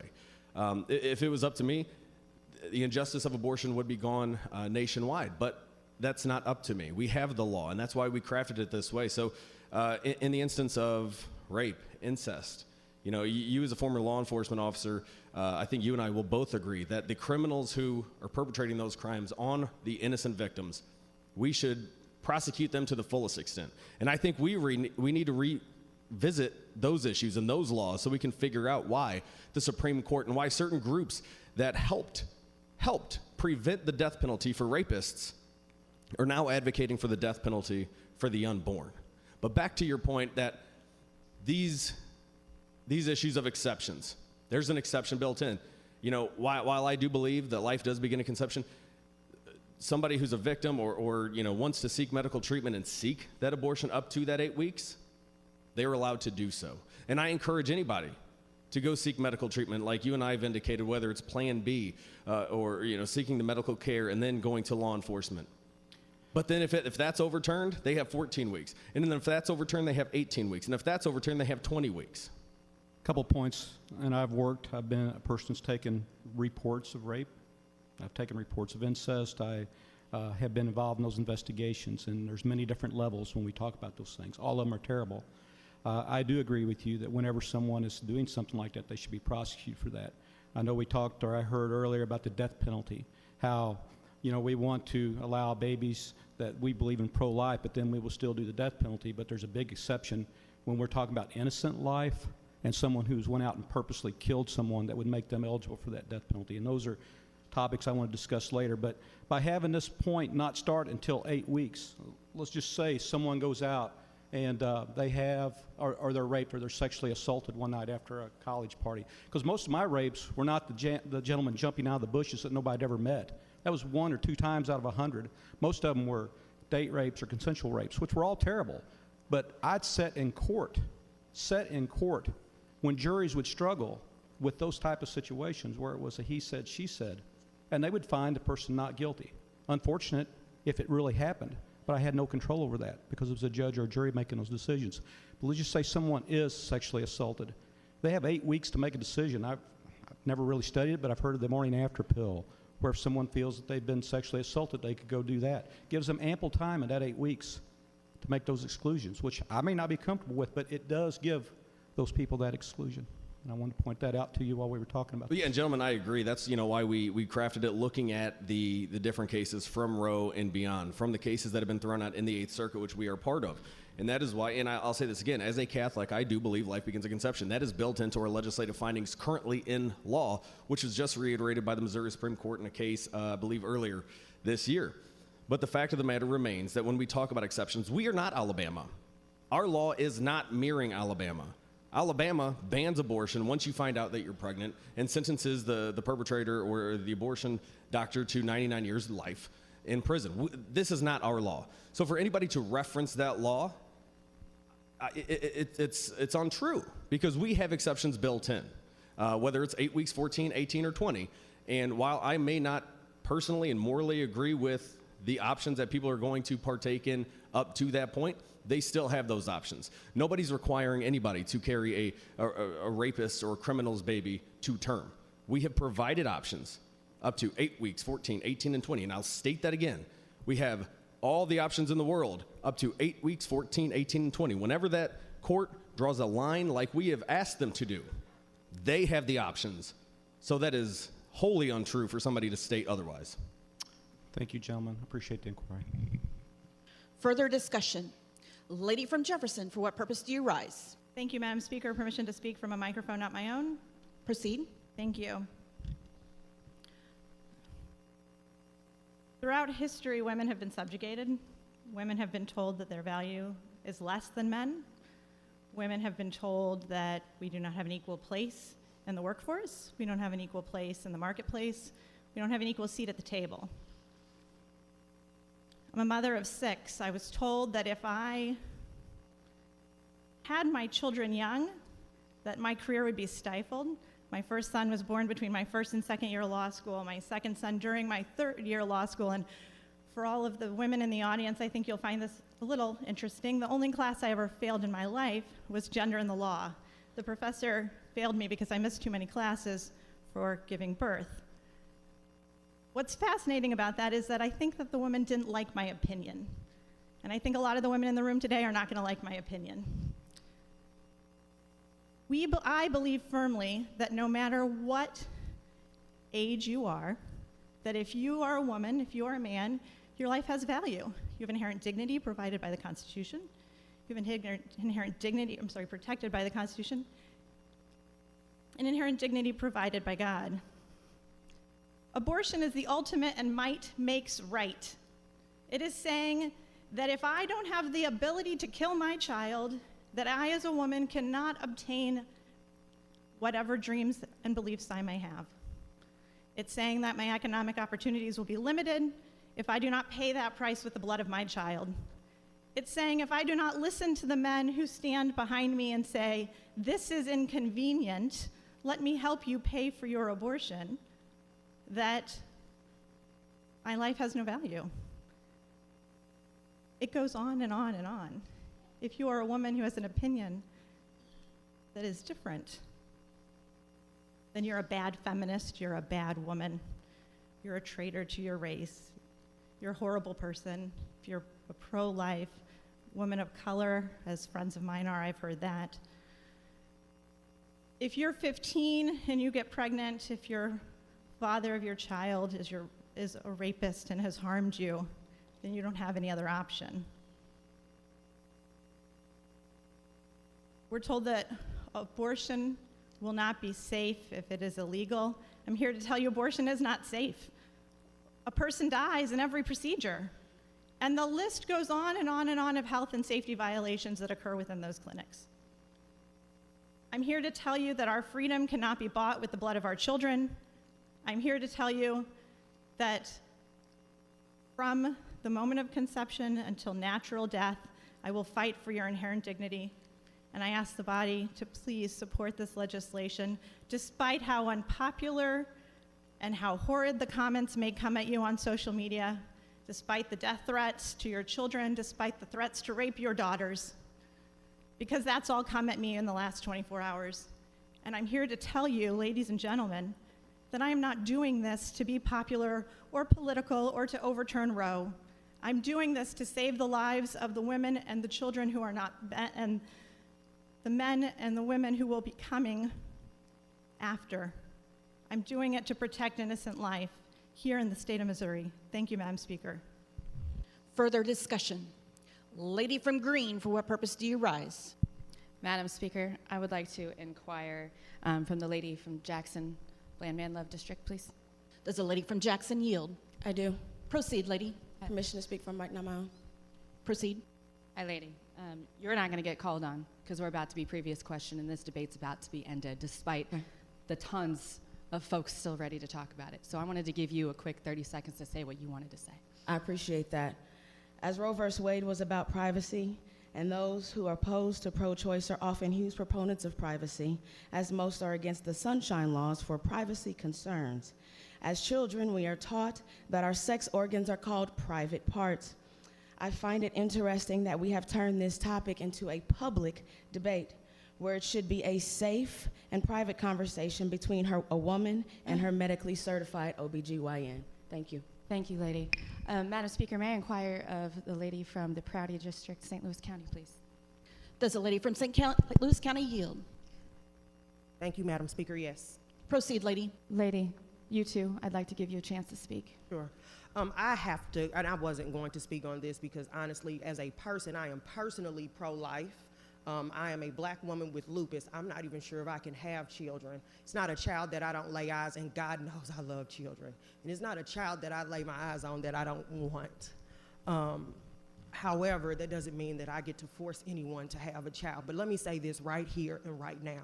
There is no such thing as consensual rape. Thank you, lady. Madam Speaker. Members and guests, we will keep decorum. Madam Speaker, may I please inquire of the gentleman from the Jackson District, Razor, please? Does the gentleman from Jackson yield? I do. Proceed, lady. Thank you, gentlemen. We've spent a lot of time this session trying to get you some rights. Yes. I'm going to try to make this quick. We've heard a lot of debate today from the other side of the aisle about just how much they love life and how pro-life they are. But I don't want to hear that you're pro-life when you look at an 11-year-old girl who has been raped by her father, tell her she has to have the kid, and then not give her the services to raise that kid afterwards. That's not pro-life. Thank you. Just yesterday, we heard on this floor, our colleague, the gentleman from the Franks District, stood here and told us that he was leaving this body because of mental health issues. I don't want to hear that they're pro-life until they have the same sort of debate to make sure that we're addressing mental health issues in this state as we should. And by the way, instead of lining up to hug him as he leaves, how about next year we come in and address the issues about the lives that are being lost in his district? Yes. The lady from Scott has year after year after year tried to address the prescription drug program in this state. And year after year after year, there are 6 conservative senators that block it. Don't tell me you're pro-life until you stand up to those senators and let the dying end for that. And don't tell me you're pro-life until you finally stand up and address the fact that too many teenagers just like me that are gay, lesbian, bisexual, and transgender are killing themselves. Don't tell me you're pro-life until you address those issues. Thank you. Thank you, gentlemen. Madam Speaker, may I please inquire of the gentleman from St. Louis City, Meredith District? Does the gentleman from St. Louis City yield? I do. Proceed, lady. Thank you. Gentlemen, we've had a lot of emotions on the floor, and it's only going to continue when I start talking. But I believe the gentleman from the Schroer District spoke a little out of turn on what this bill does, and I wanted to give you a moment as an attorney to break down in as quickly as possible what this bill actually does. Thank you, lady. Thank you for the opportunity. I had hoped to talk, of course, in great length. As briefly as possible, I think it's really important that people in this body understand this bill is not an 8-week ban. This bill is a conception ban. This bill has language that if any part of Roe is overturned, then we institute a ban from the moment of conception. And we're not just talking about, a procedural abortion. We're talking about it's defined to include a medicine that a woman may take to terminate a pregnancy. And that includes prior to implantation. I mean, we're talking about potentially calling taking a morning after pill a felony, a Class B felony. So the morning after pill that prevents pregnancy. So if I get raped and I need to take the morning after pill and I choose to do that, then I'm going to get a felony. Under this language, I think so. What else is in there? Well, I would say the key to that is not only is it a ban there's no exception for rape, as we've talked at length about. So if your body is used against you, you're raped, it's now going to be forced to be used against you for 9 months and possibly kill you. No exception for incest. But there's also no exception for the health of the mother or even the viability of the baby. So if a baby is without organs that are appropriate, you are forced to continue to grow that baby inside of you, forced to grow it, potentially kill you while that baby is suffering, because you are no longer allowed to have an abortion without committing a Class B felony, lady. Thank you, gentlemen. Madam Thank Speaker, you. may I speak on the bill? Proceed, lady. I could say so many things right now, but I'm going to try my best to keep this short in the 4 minutes I have left. Since my story of abuse, colleagues of mine, didn't affect your vote, that deeply personal story that tons of you came up to me in the hallways and it said, I'm sorry. Sorry that happened to you, since that isn't changing your minds. Since you're fine with forcing children who have been raped to have their rapist babies, I truly hope when y'all go to sleep tonight that you think about that 11-year-old in Alabama we've all heard about, or the 12-year-old from Alabama. I want you to think of the 5,700 children in the state of Missouri who had sexual abuse cases investigated in 2017. Most importantly for me, and this goes to Mr. Speaker, who's somewhere on the floor, I hope every time you see me, every time the rest of you see me in this hallway, that you think of the story that I told you of my trauma from my abuse. That abuse does not define me, but it is me. I think about it every day. I relive it in my most intimate moments with my very own husband. When you each see me in this hallway, remember what you're doing to little girls who were like me. Because that abuse is me, and you simply don't care. And to the women of this state and the women up here, I'm sorry. I'm sorry there aren't enough of us in this chamber to stop this. I'm sorry you're viewed as second-class citizens. Now it's up to you to change this. Thank you, Madam Speaker. Further discussion. Gentleman from Green, for what purpose do you rise?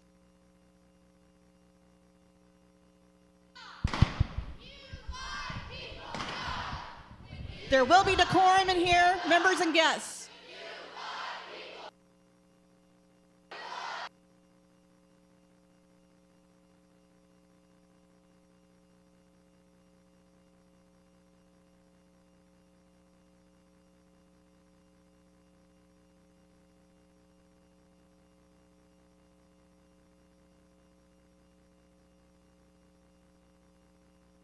There has been a violation of the rules, and the galleries will now be, guests will be removed from the gallery.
Gentleman from Green, for what purpose do you rise?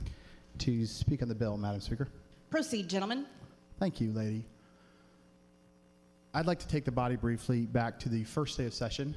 I stood on that dais, coincidentally enough, in this tie, and I said that we stand for the innocent, and we stand for the infirm, we stand for the born, and we stand for the unborn.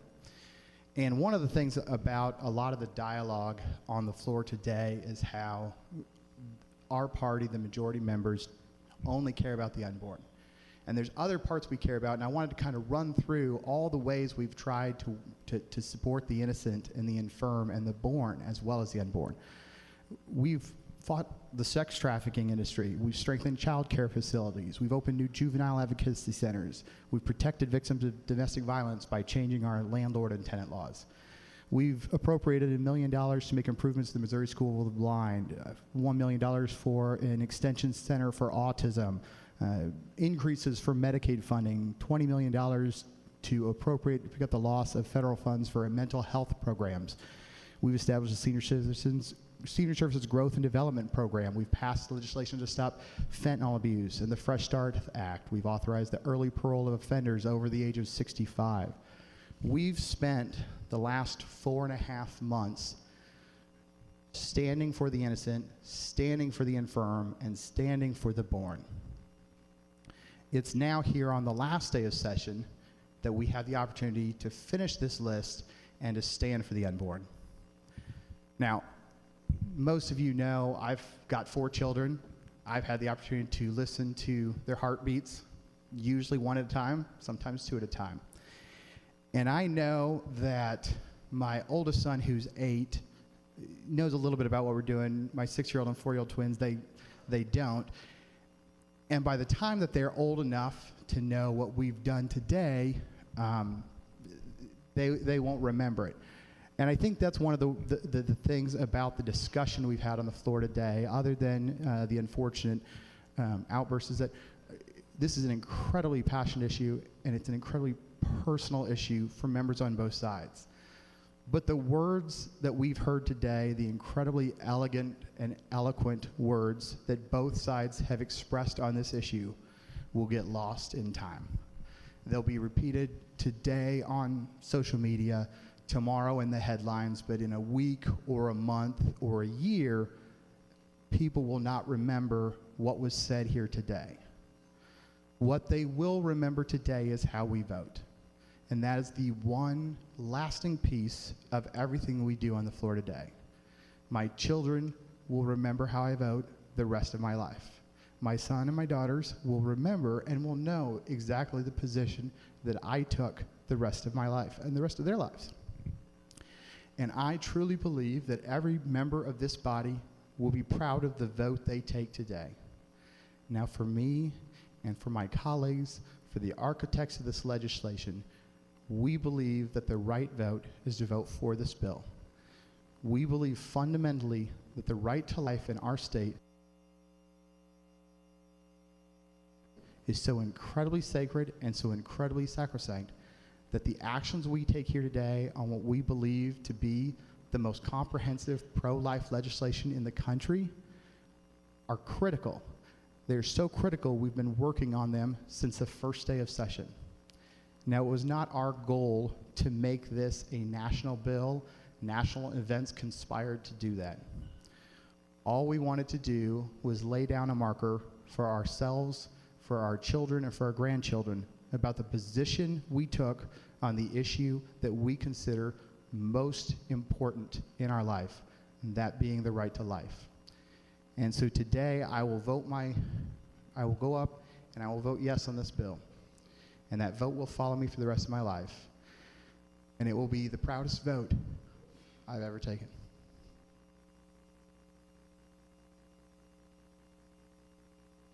I hope my colleagues will join me. And I hope they will never forget this moment.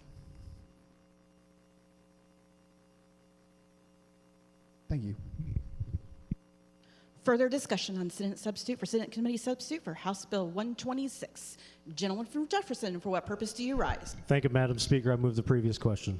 The gentleman from Jefferson has moved that the question upon immediate consideration be now put. Mr. Clerk, those in favor will vote yes. Those opposed will vote no. Mr. Clerk, please ring the bell and open the board.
Has everyone voted?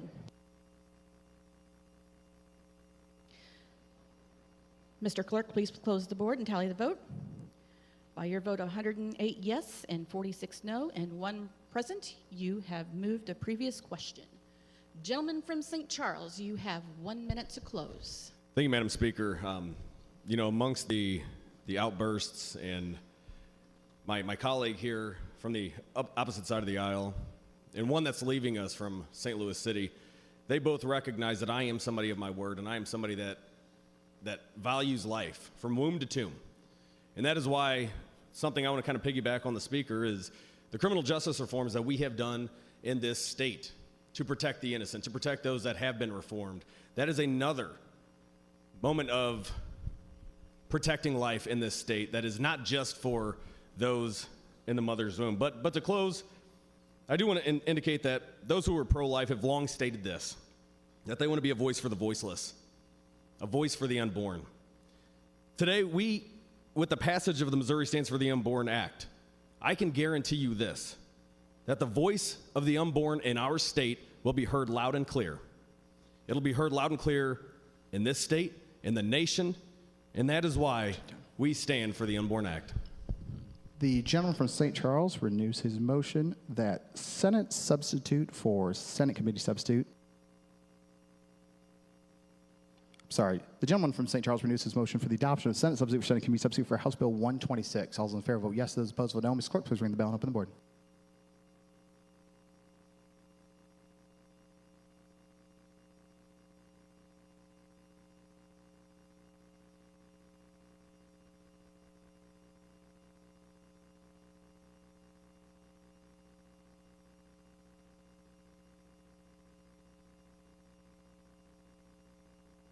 Has everyone voted?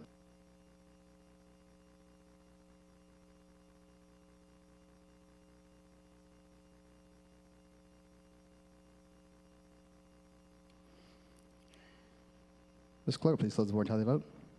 By your vote of 108 yes and 46 no, you have adopted Senate substitute for Senate Committee substitute for House Bill 126. Gentleman from St. Charles. I move for the adoption of the emergency clause. Actually, gentlemen, we need to move for the truly agree. I truly agree and finally pass. I move that we truly agree and finally pass Senate substitute for Senate Committee substitute for House Bill 126. The gentleman from St. Charles has moved that Senate substitute for Senate Committee substitute for House Bill 126 be truly agreed and finally passed. All those in favor vote yes. Those opposed vote no. Mr. Clerk, please ring the bell and open the board.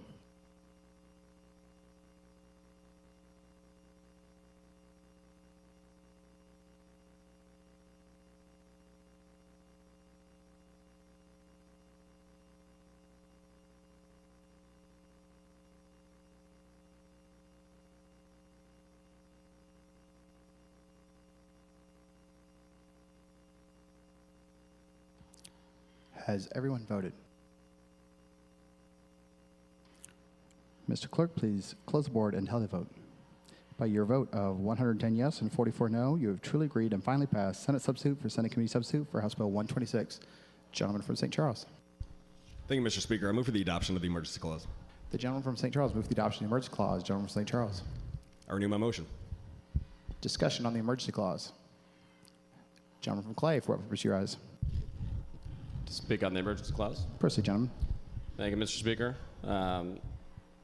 Everybody in this body, regardless of your views on this issue, and I know they're strongly held, everybody in this body knows that this bill is an unconstitutional bill as currently interpreted by the Supreme Court of the United States. We all know it. It's the point of the bill, frankly, is for it to be struck down and for it to go to the highest court. So I'd ask the body to vote no on the emergency clause. We don't need to expedite an unconstitutional bill. Before this bill could go into effect anyway, the Supreme Court is going to have to render a decision overturning Roe v. Wade. We all know that.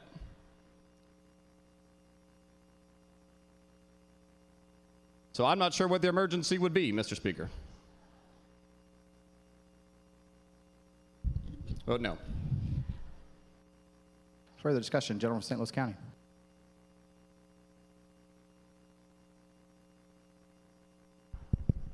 To inquire the sponsor. Does the gentleman from St. Charles yield? I do. Proceed. Hey, good afternoon, gentlemen. Good afternoon. So what portions of the bill are affected by the emergency clause? The emergency clause is on the portion, gentleman from the Miller District, for the two-parent notification.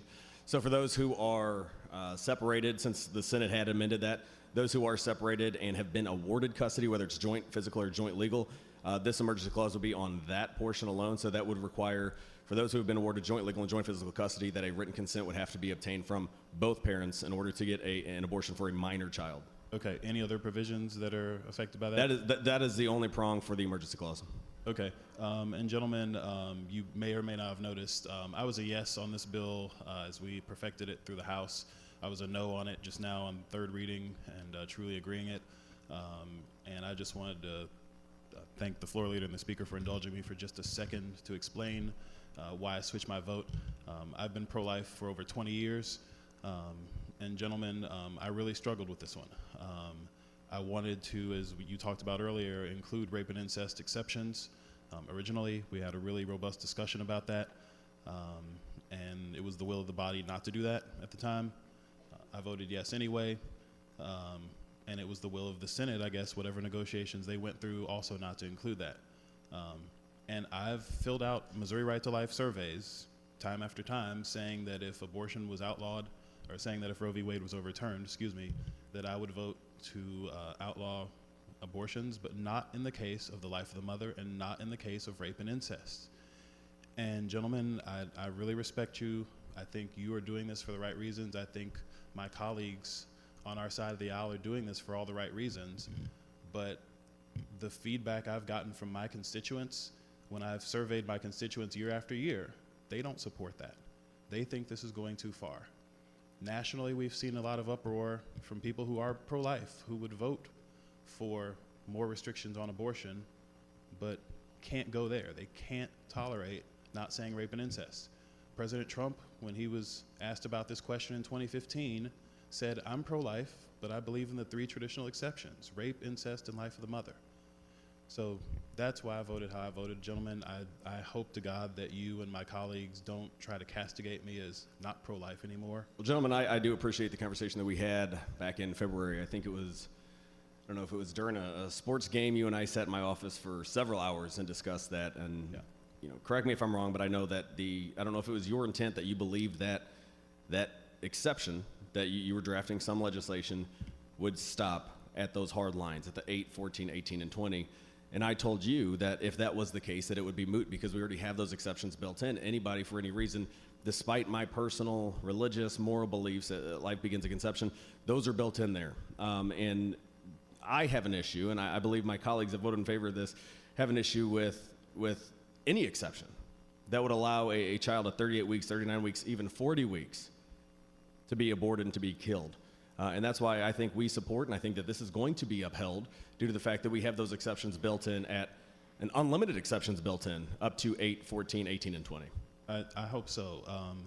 And, you know, with all due respect to my colleagues on the other side of the aisle, I think they're going to the extreme the other way. When we see what they've done in New York, when we see what the governor of Virginia said, I think our voters, at least my voters in my district, I can't speak for everybody else's, but I think the general sort of attitude of voters, especially in Missouri, where we've reduced the number of abortions year after year after year, we're at an all-time low. We only have one abortion clinic.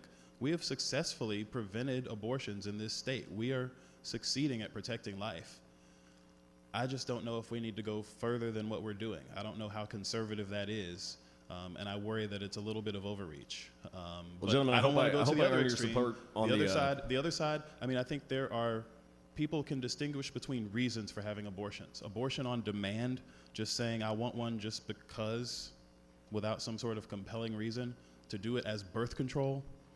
And I know people will say that doesn't happen, but there are some people who do it for that reason, just because they don't want to. It's not a challenge. It's not going to, you know, they could give it up for adoption.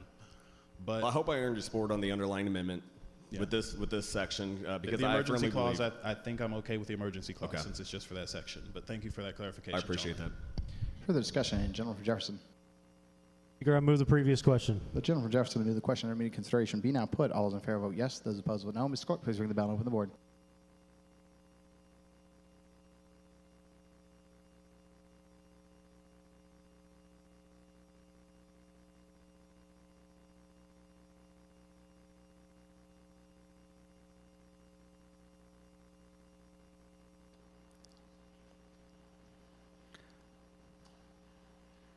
Has everyone voted? Mr. Clerk, please close the board. How they vote? By your vote of 109 yes and 40 no, you move the previous question. Gentleman from St. Charles, you have 1 minute to close. Thank you, Mr. Speaker. Again, I will renew my motion on the adoption of the emergency clause. The gentleman from St. Charles renews his motion for the adoption of the emergency clause. All those in favor vote yes. Those opposed vote no. Mr. Clerk, please ring the bell and open the board.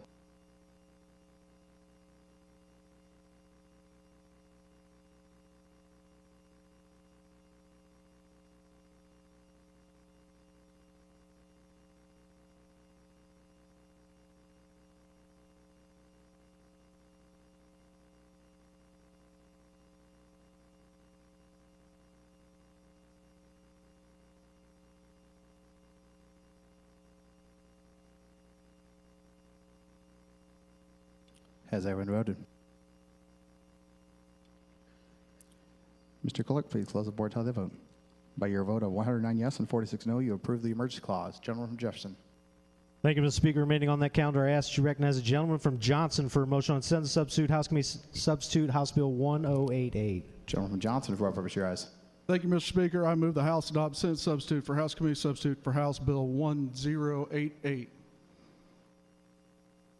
The gentleman from Johnson move for the adoption of Senate Substitute for House Committee Substitute for House Bill 1088. Gentleman from Johnson.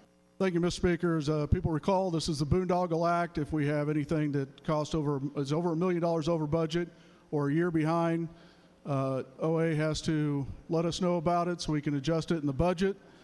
We did a couple of fixes for the Office of Administration. We added in being able to do reverse auctions, which was the gentleman from Texas bill. And for the Secretary of State, we're saving printing about 1 million copies by being able to do things electronically. There's also accepted for electronic payments for state agencies and departments, and a provision dealing with leases and license agreements for higher education. And with that, I'll take any questions. Discussion on the Senate Substitute. Lady from St. Louis County. Thank you, Mr. Speaker. To inquire of the bill handler. Does the gentleman from Johnson yield? I yield. Proceed. All right, so the bill, when it went over to the Senate, it looks like there were a couple of amendments put on that. I was hoping you could explain to us what happened to the original House bill when it went over to the Senate side. Nothing happened to the original House bill. It stayed fully intact. Well, my notes show that some Senate amendments were adopted on the floor. Yeah, the House bill stayed intact. I just went through the Senate amendments. One allows accepted electronic payments for state agencies and departments. That was a gentleman from Jackson put that on. And then the other one is provisions for institution of higher education to clarify language relating to license and lease agreements for development, operation, and maintenance program. And then they had a Senate substitute We're on the Senate. for the Secretary of State's office, modifying being able to use electronic versus printing, which will save about 1 million printed copies. It also has the provisions for emergency rules promulgated. There was never any previous thing for their emergency rules, how electronic and emergency rules are filed. And then also the last part of it was office administration, which is the reverse auctions that they're doing or would like to do. So this idea that OA has this duty to preserve documents, I mean, it makes sense. And they could do it electronically versus paper copy. Okay. Trying to get modern. Well, I get that. I mean, does that make it harder for things to be sunshine, do you think? I don't think so, because, you know, in the modern world, if just like if we're sunshine, we're going to print those documents, possibly scan and email them. The last sunshine request I had was asked to be done electronically. Well, and I don't know enough about, I'm assuming it would be PDF or something like that. So correct. Because my concern, I'm a bit old school in that we're required to keep originals, and originals aren't actually the electronic version. So, you know, I'm hoping, trusting technology, that a PDF couldn't be altered in some way. But I think that's the whole point originally of the statute, was that things had to be the original copy of the contract, so that, you know, for transparency reasons, you could see exactly what was agreed to. So did anyone address the ability to manipulate electronic records or anything like that? Not to be directly. Okay, all right, very good. Another question I had to do with the idea of competitive purchases, if you will. So current law right now, it says any purchases in excess of $3,000 must be competitively bid. We're taking that up a little bit. Correct. Sorry, let me grab my piece of paper here.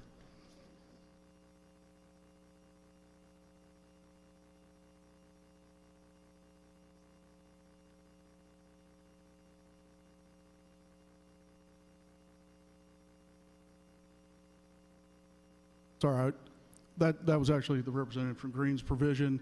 It had to do with advertising, upping the limit on advertising. For competitive purchases? Okay, so it had to do with we moved the dollar amount up so that not everything had to be printed in a printed publication. Correct. Newspaper? Okay, very good. Thank you for refreshing my memory on that. It seems like we talked about that really early in session. So, and if I remember so. right, the Missouri Press Association was okay with that tweak, if I remember right, because it was a modest increase. So, very good. Well, another question I had with the Senate sub that was added had to do with competitive proposals, if you will. So, moving off from competitive purchases as it relates to newspapers, but competitive proposals. You know, you may have, I don't know, do you follow the news in St. Louis County with what all the challenges we're having with our indicted former county executive? I don't follow them closely. I live on the west side of the state. I thought so. Sorry about that. Well, it's God's country over there. I once lived in Kansas City. I like that side of the state as well. So, so with one of our concerns, and I think all of us as elected officials should be concerned, we're seeing some abuse of people wanting to bid on government business, if you will, and the potential for fraud. And I feel like I'm a little bit anxious about some of this language, only because I feel like our former county executive was able to manipulate the proposal process and the bidding process in order to give political favors to his cronies. And, you know, we're starting to see that. I feel like every day when I open the paper, I'm seeing another example of something where, you know, he was trying to take bribes, give bribes, manipulate the competitive bidding process in order to get something in his donor's favor. So can you try to help put me at ease why we're not making it easier for a corrupt politician to manipulate the process and waste taxpayer money? Well, you know, I hope that never happens. Unfortunately, it has happened, obviously. And boy, he got by just barely. Sorry. He barely snuck by. Well, the Office of Administration obviously is not an elected official either. Yeah, but appointed by the governor. I would think if the Right. I see what you're saying. If the person in OA is doing something to help pay back some political donors, then that person would be, I would hope, would be removed from Office of Administration quite quickly. So. The representative from Green just told me we're just keeping up with inflation. The thresholds have been there for years. We're just keeping up with inflation. Correct. Would you want me to inquire of him instead? I'm That happy might to do be that. a little Okay, easier. very good. Thank you, gentlemen. I appreciate that. Mr. Speaker, if I could inquire of the other gentleman from Green. Does the gentleman from Green yield? I yield. Proceed. Thank you. This is a lot easier. I appreciate your you kind of walking me through this. Certainly, lady. And I'm sure you heard my inquiry. I mean, maybe I'm just a little bit hypersensitive to this issue right now because of what my constituents are going through with our former county executive. I mean, it's just been really, really challenging to see all of this, you know, an elected official, and in this case, you know, people that were appointed by an elected official doing illegal things in order to benefit donors and other political cronies. So I just want some assurance, if you will, that we're not creating a wider opening for there to be fraud and abuse. Well, lady, I mean, I appreciate that concern. I mean, any kind of misuse of government funds is something that's a concern that I share as well. These are provisions that we've had. I mean, as long as the administration has this kind of discretion, there have been thresholds at which they've not wanted to engage in, like the lengthy, costly process of doing the formal bidding process. It just doesn't make sense, especially if you're dealing, like I believe is also in this language, with a commodity, something where price is the primary decision point, and so you know you just look at what prices are offered, and you pick the lowest one. It's not like, something would that that be requires an a lot of example, discretion. like toilet paper or something like that, where Right, it doesn't matter, like it's or you know, gravel or who Okay. who knows, just something that really like a personal service is not terribly involved. And so these were set in statute a long time ago. As we've had inflation, as the cost of projects has gone up, it's just kind of creeped up to the point now where they're having to do this in instances where it really doesn't make sense to incur the additional expense and time of that process. So this is just designed to kind of bring us back into the intent of the original language, to have these processes in place when you're dealing with a large project or a project where you really need the competitive bids, but not have it in place where you're dealing with something that's really rather minor, routine, and again, like the transparency is still there. Like the records are kept. Like there is oversight at the executive branch of what's going on here. I think the opportunity for any kind of misuse of funds is not increased by this. Okay. Well, and you know, I'd like to think that is the case with gravel or toilet paper, but you know, what we're seeing in St. Louis County are, you know, some every day. I think I can't be any more shocked, and then something else comes out. I just am. Well, people will always find a way to cheat. I mean, you have to have a trade-off between, you know, being able to efficiently operate the processes of government and having those safeguards in place to try to detect waste, fraud, or abuse. Right. And you know, if there's a way that we could make this better, that you know, that we could more finely calibrate that, I'd be all for it. I think this is the right way to go. Which is why I've been working on this language all session long, and I appreciate the gentleman, bill sponsor, for allowing me to have it on his bill. Okay, I appreciate that. And then, did you also do you have some information about how we increase the IT purchases as well? Because we were just talking about more basic services like gravel, toilet paper, that kind of thing. It looks like we raised the threshold fairly significantly from $75,000 to $100,000 as it relates to purchasing IT equipment. Right, lady, because again, you're dealing with the same type of. I mean, if you're buying a hard drive, there's not really a personal. Lady, I'm server. sorry, your time has expired. Further discussion on Senate Substitute House Committee Substitute House Bill 1088. Seeing none, gentleman from Johnson, you are recognized to renew your motion. I renew my motion. The gentleman from Johnson renews his motion for the adoption of Senate substitute for House Committee substitute for House Bill 1088. All those in favor vote yes. Those opposed vote no. Mr. Clerk, please ring the bell and open the board.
Has everyone voted?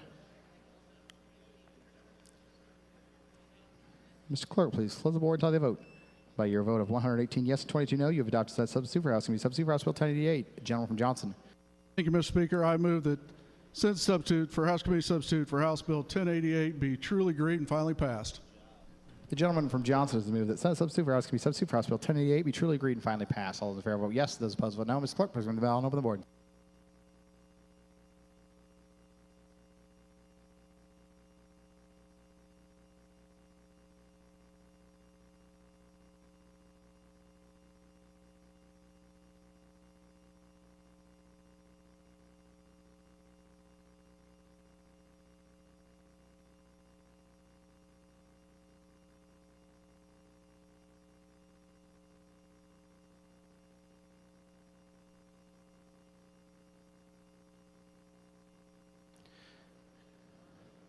Has everyone voted?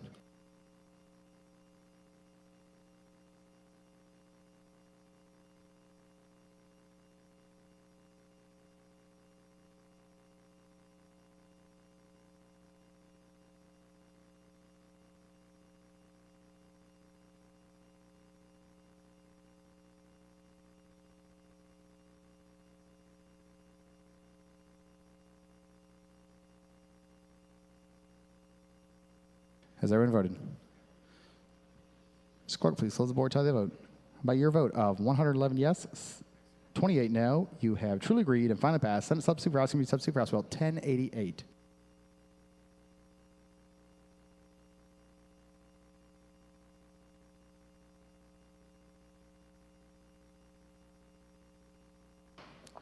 Let all business of the House be suspended while the Speaker signs Senate substitute for Senate Bill 391 to the end of the same may become law.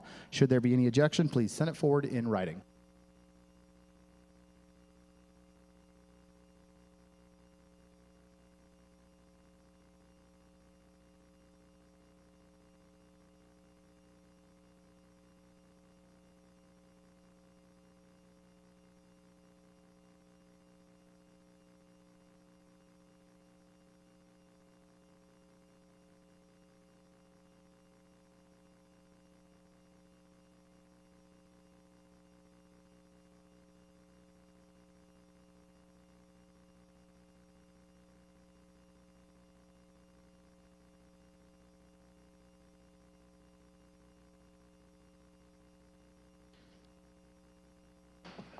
Let all business of the House be suspended while the Speaker signs Senate Bill 21 to the end of the same may become law. Should there be any objection, please send it forward in writing.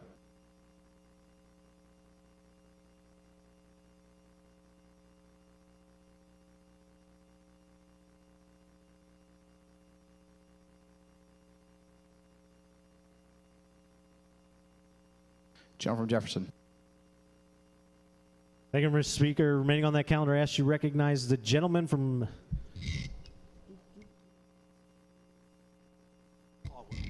Caldwell for a motion on Senate Committee substitute, House Committee substitute, House Bill 243. Gentleman from Caldwell for what, your eyes. Thank you, Mr. Speaker. I move that the House adopt Senate substitute for Senate Committee substitute for House Committee substitute for House Bill 243 and 544 as amended. The gentleman from Caldwell has moved for the adoption of Senate Committee Substitute for House Committee Substitute for House Bills 243 and 544. Gentleman from Caldwell. Thank you, Mr. Speaker. This is a bill we've passed out here twice now over to the Senate, and what it has to do with is allows victims of certain crimes be released from lease agreements if documentation is provided to the landlord. And the amendments, as amended, it involved legislation that we passed last year that had to do with the non-consensual dissemination of private sexual images. And apparently I wasn't the best English student. There were some grammar mistakes in that bill, and so that's what they added on, was to correct that. And with that, I'll be happy to take any questions.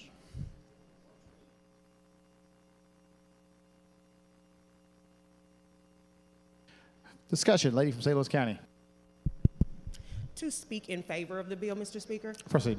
Thank you, Mr. Speaker. I am excited that we get to vote on this. I'm glad that it got to the finish line this year. As I understand it, Doc Neely and Senator Arthur worked very hard throughout the years trying to get this legislation together, so I definitely appreciate the gentleman for his hard work. It just so happens to be my first bill as well. It was the very first bill I got to go to committee, so I am excited about it. The support for it was pretty overwhelming, and with all the things that occurred today, I am very glad that we are doing something for women who have been subject, or not just women, but any individual that has been subjected to domestic violence, giving them a path to safety. So I urge the body support on this bill, and I look forward to requesting a signed copy by the governor. Thank you. Further discussion. Gentleman from St. Louis County, what purpose do you rise? Thank you, Mr. Speaker. To inquire the bill sponsor. Gentleman from Caldwell, yield. I certainly do. Proceed. Hey, gentleman from Caldwell. Yes, sir. You've done so much work on this, and as your front seat mate, I'm really grateful to see you get this right here and get it to the governor's desk today. You also worked with, as she mentioned, Senator Arthur. Correct. And our departed colleague, Representative Evans, right, also Correct. sort of started this when she was here. And did this pass unanimously in the Senate? Now that I can't give you that information. I think it did. I think it did. Yes, it did. I was there, as a matter of fact. That's right. Yes.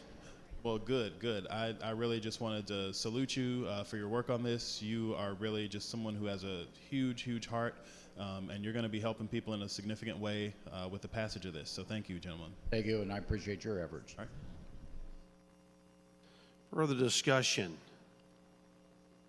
Seeing none, gentleman from Caldwell, you recognize to close. Thank you, Mr. Speaker. I renew my motion. Gentleman from Caldwell has renewed his motion for the adoption of Senate Committee Substitute for House Committee Substitute for House Bill Substitutes 243 and 544. All those in favor will vote yes. All those opposed will vote no. Mr. Clerk, please ring the bell and open the board.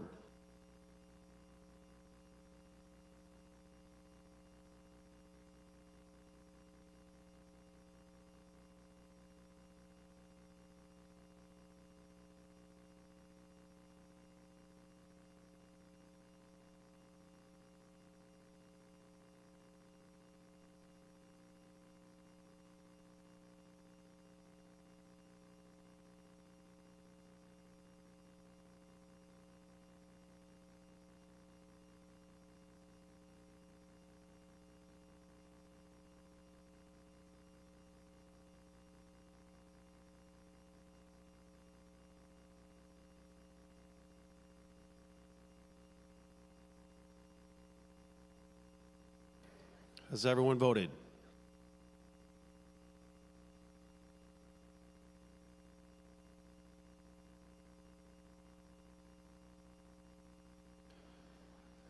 Ms. Clerk, please call the board and tally the vote.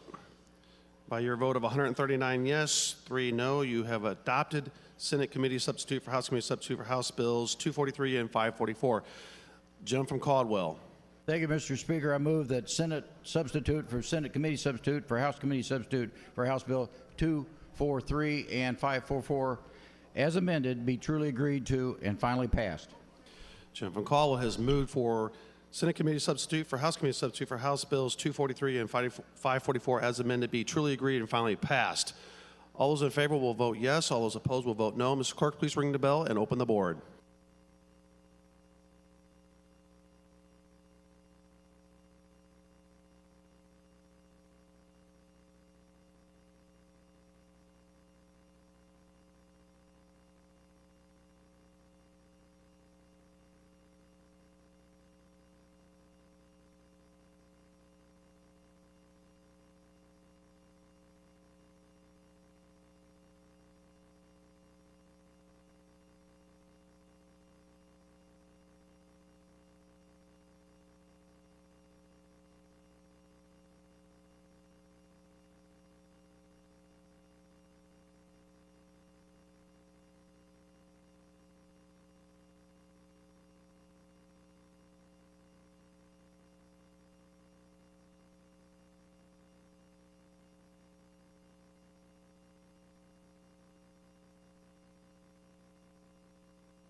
Has everyone voted? Ms. Clerk, please close the board and tally the vote. By your vote of 141 yes, 3 no, you have truly agreed and finally passed Senate Committee Substitute for House Committee Substitute for House Bills 243 and 544. Gentleman from Jefferson. Thank you, Mr. Speaker. The next order of business will be messages from the Senate. Ms. Clerk, please read the messages from the Senate. Mr. Speaker, I'm instructed by the Senate to inform the House of Representatives that the Senate has taken up and adopted the Conference Committee Report Number 2 on House Committee Substitute, Senate Committee Substitute, Senate Bill 147 as amended, and has taken up and passed Conference Committee Substitute Number 2, House Committee Substitute, Senate Committee Substitute, Senate Bill 147. Mr. Speaker, I'm instructed by the Senate to inform the House of Representatives that the Senate has taken up and passed Senate Substitute Number 2, Senate Committee Substitute, House Committee Substitute, House Bill 604, with Senate Amendment 1, the EC adopted, in which the concurrence of the House is respectively requested. Mr. Speaker, I'm instructed by the Senate to inform the House of Representatives that the Senate has taken up and passed Senate Committee Substitute House Bill 355, with Senate Amendment 1, 2, 3, 4, 5, and 6. In which the concurrence of the House is respectively requested. Respectively, Adrian D. Krause, Secretary of the Senate.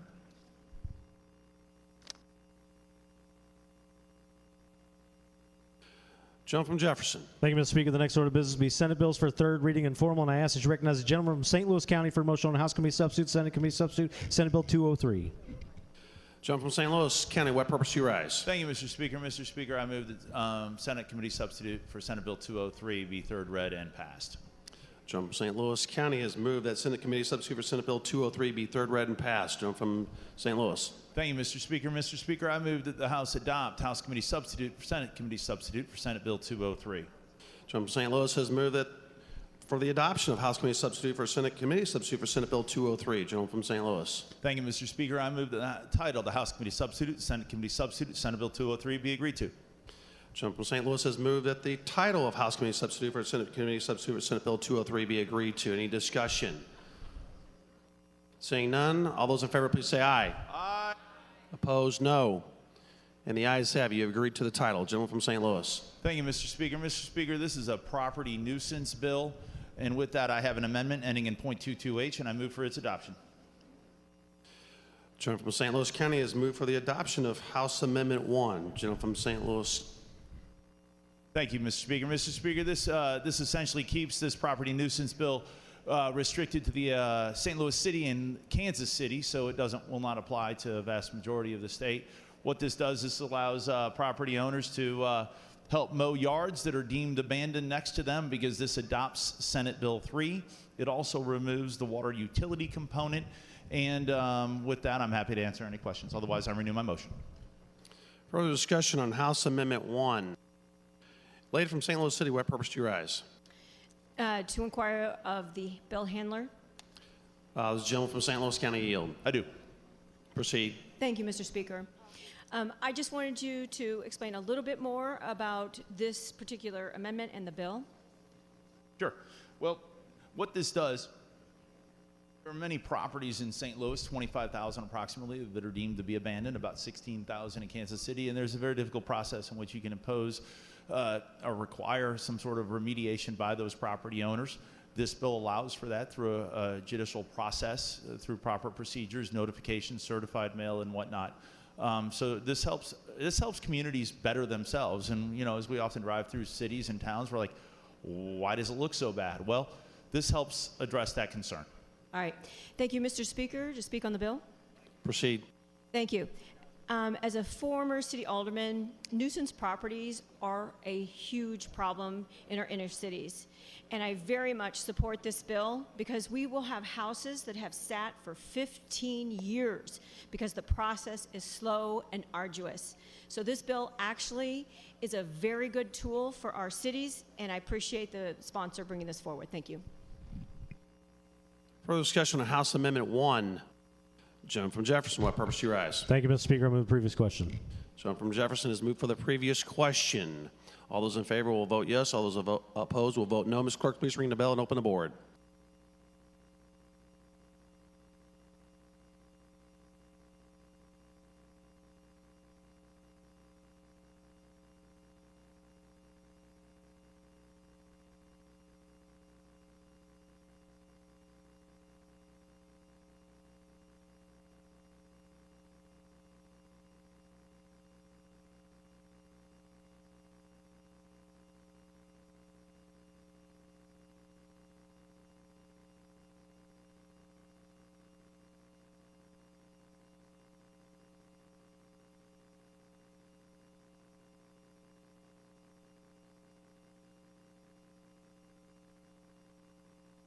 Has everyone voted?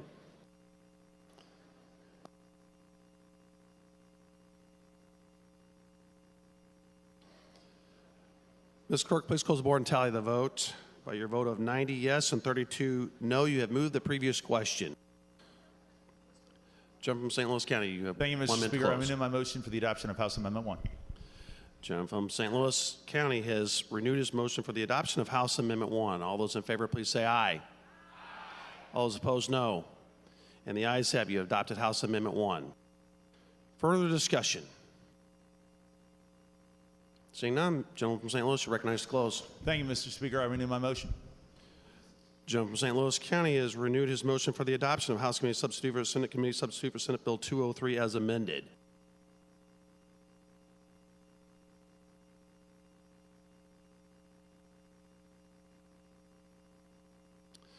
All those in favor of the adoption of House Committee Substitute, please say aye. Opposed, no. And the ayes have. You adopted House Committee Substitute. Gentleman from St. Louis County. Thank you, Mr. Speaker. I renew my motion. Gentleman from St. Louis County has renewed his motion for the third reading and passage of House Committee Substitute for Senate Committee Substitute for Senate Bill 203 as amended. All those in favor will vote yes. All those opposed will vote no. Ms. Clerk, please ring the bell and open the board.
Has everyone voted? Mr. Clerk, please close the board and tally the vote. By your vote of 136 yes and 6 no, you have third read and passed. House Committee Substitute, Senate Committee Substitute for Senate Bill 203 as amended. Gentleman from Jefferson. Thank you, Mr. Speaker. Remaining on that calendar, I ask that you recognize the gentleman from Jackson for a motion on House Committee Substitute Senate Bill 333. Gentleman from Jackson, what purpose do you rise? Thank you, Mr. Speaker. I move that Senate Bill 333 be read and third time and passed. Gentleman from Jackson has moved that Senate Bill 333 be third read and passed. Gentleman from Jackson. Thank you, Mr. Speaker. I move tongue-in-cheek for the adoption of House Committee Substitute for Senate Bill 333. The gentleman from Jackson has moved tongue-in-cheek that for the adoption of House Committee Substitute for Senate Bill 333. Gentleman from Jackson. Thank you, Mr. Speaker. I move the title House Committee Substitute for Senate Bill 333 be agreed to. Gentleman from Jackson has moved that the title of House Committee Substitute for Senate Bill 333 be agreed to. Any discussion? Thank you, Mr. Speaker. Seeing none. Gentleman from Jackson, do you have any discussion? I just want to make sure everybody understands this is tongue-in-cheek, so this is a no vote. I'm glad you made that abundantly clear. Any further discussion on the titling of House Committee Substitute for Senate Bill 333? Gentleman from St. Charles. Mr. Speaker, I just wanted to make the body know, I keep getting some questions on this with the Capitol Police bill being on there. I just want the body to know I am aware of what we are doing on this one, and it has been agreed to. Thank you. Further discussion on the title. Gentleman from Jackson. I want to clarify that it's yes on the title, no on everything else. I'm glad you made that abundantly clear. Further discussion on the titling of House Committee Substitute for Senate Bill 333. Seeing none, all those in favor, please say aye. Aye.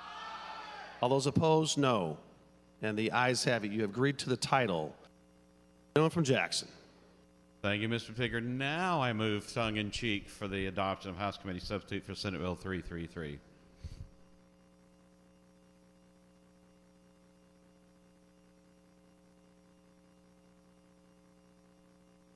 Further discussion. Gentleman from St. Louis City. To inquire the bill handler. Gentleman from Jackson, yield. I do.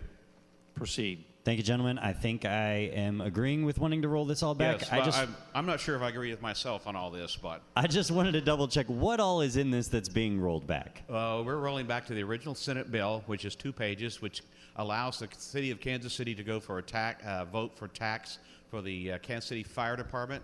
It'll allow them to put that on the ballot. Okay. It's pretty simple. Do you know what any of the more controversial pieces were that were added? It went from 2 pages to 78 pages. 78 pages. Oh, yeah, okay, I'm looking at some of these. Any of them in particular that you know were problems, though? No, we're at the point in time where this is the way we get this across the line. Looks like a lot of drug laws. Okay, well, gentlemen, I'll be opposing the House Committee sub so we can roll this back. No on the tongue-in-cheek. Thank you. Further discussion. Gentleman from Jackson, what purpose do you rise? Thank you, Mr. Speaker. Can I inquire of the gentleman from Jackson? Does the gentleman from Jackson yield? Yes. Proceed. Kind gentlemen, this is one of those rare times I'm actually going to support something you're doing on the floor when you're saying please vote no, which is incredibly rare, so I just want to say thank you for the opportunity. Thank you. Further discussion on the adoption of House Committee Substitute. Seeing none, gentleman from Jackson, you recognize to close. Thank you, Mr. Speaker. Tongue-in-cheek, I close. Gentleman from Jackson has moved tongue-in-cheek for the adoption of House Committee Substitute Senate Bill 333. All those in favor, please say aye. Aye. All those opposed, no. And the noes have it. You have failed to adopt House Committee Substitute Senate Bill 333. Gentleman from Jackson. Thank you, Mr. Speaker. I move for the title Senate Bill now 333 be agreed to. Gentleman Jackson has moved that the title for Senate Bill 333 be agreed to. Any discussion? Seeing none. All those in favor, please say aye. All those opposed, no. And the ayes have you agreed to the title. Gentleman from Jackson. Thank you, Mr. Speaker. I now move that Senate Bill 333 be truly agreed and finally passed. Oh, what are we talking about? Gentleman from Jackson has moved for Senate Bill 333 be truly agreed and finally passed. Further discussion. Lady from St. Louis County. Thank you, Mr. Speaker. Speak to the bill handler. Gentleman from Jackson, yield. Are you sure you want to do that? I know we've already talked about it, but you know how people are in and out and around and not paying attention. There's like one thing left on this. That's correct. And that started with? That is the tax for Kansas City. It allows Kansas City to put a tax on the ballot for the firefighters of Kansas City. And you left off Megan's Law, trafficking of Everything certain else goes drugs, away. and offenses We go involving back to the critical original Senate bill. infrastructures, and manufacturing, distributing drugs, distribute and heroin, Okay, so we had quite a few issues with quite a few of those things, which might be why you rolled it back, huh? It went from 2 pages to 76 pages. And now it's back down to 2 pages. Yeah, it's down 2 pages. Well, I like that. Fewer rules, fewer regulations, fewer government involved in people's lives. You sound Republican. No, I sound like a conservative, and you all should be paying attention to me because you haven't seemed to get the memo yet as we're adding rules and regulations all over this place every year. I agree, lady. So, thank you. I'm glad it's 2 pages. Thank you, Mr. Speaker. Further discussion? Seeing none, Gentleman Jackson, you're recognized to close. Thank you, Mr. Speaker. I move that Senate Bill 333 be duly agreed and finally passed. Gentleman Jackson has renewed his motion that Senate Bill 333 be truly agreed and finally passed. All those in favor will vote yes. All those opposed will vote no. Ms. Clerk, please ring the bell and open the board.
Has everyone voted?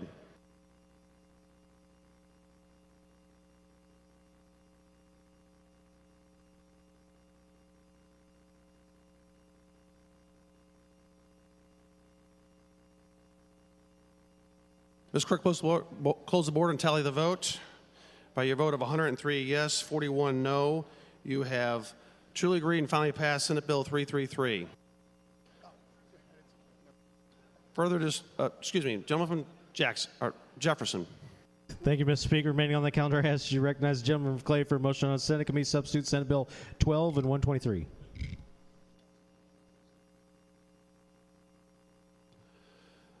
Jim from Platt, for what purpose do you rise? From Clay. Excuse me, Clay. Jim from Clay. Thank you, Mr. Speaker. I move that Senate Bill 12 be third read and passed. The gentleman from Clay has moved that Senate Committee Substitute Senate Bills 12 and 123 be third read and passed. Gentleman from Clay.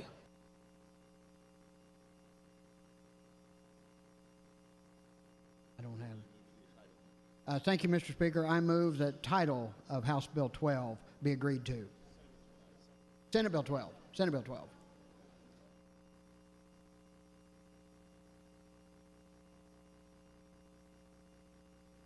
The gentleman from Clay has moved that the title for Senate Committee Substitute Senate Bills 12 and 123 be agreed to. Any discussion?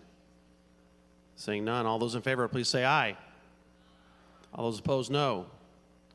And you've agreed to the ayes have that you've agreed to the title. Gentleman from Clay. Thank you, Mr. Speaker. We've discussed this several times already. The House bill is in the Senate. Whether it goes anywhere or not, who knows? This deals with the fee attached to service papers, which then is used to support a deputy sheriff's fund. Confident there's probably going to be some questions, but I will share this. Currently, we have 75 counties, 75 sheriff's departments using this program. Of those 75 sheriff's departments, 1,077 deputies' paychecks is being supported by this funding. If this isn't fixed, come next year, those numbers will be cut in half, and it will severely affect a lot of people's salaries. So it is important. I know there's some controversy surrounding it, but it is important. This affects 1,000 deputy sheriffs' paycheck. And with that, I'll answer the questions that I know is coming. Further discussion. Lady from St. Louis County, for what purpose do you rise? Thank you, Mr. Speaker. To inquire of the bill handler.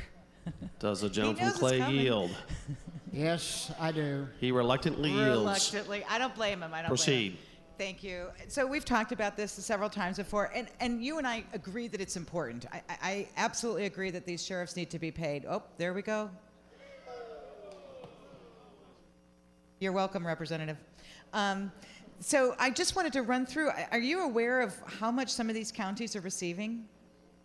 Are you aware, like sort of county by county, how much money, funds they are receiving?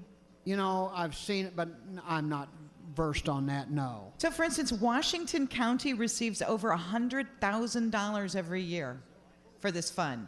Washington County has a pretty good economy. In other words, the average, I'm having a senior moment here, what do we call it? The average income is pretty good in Washington County, yet they receive $109,000 from this fund.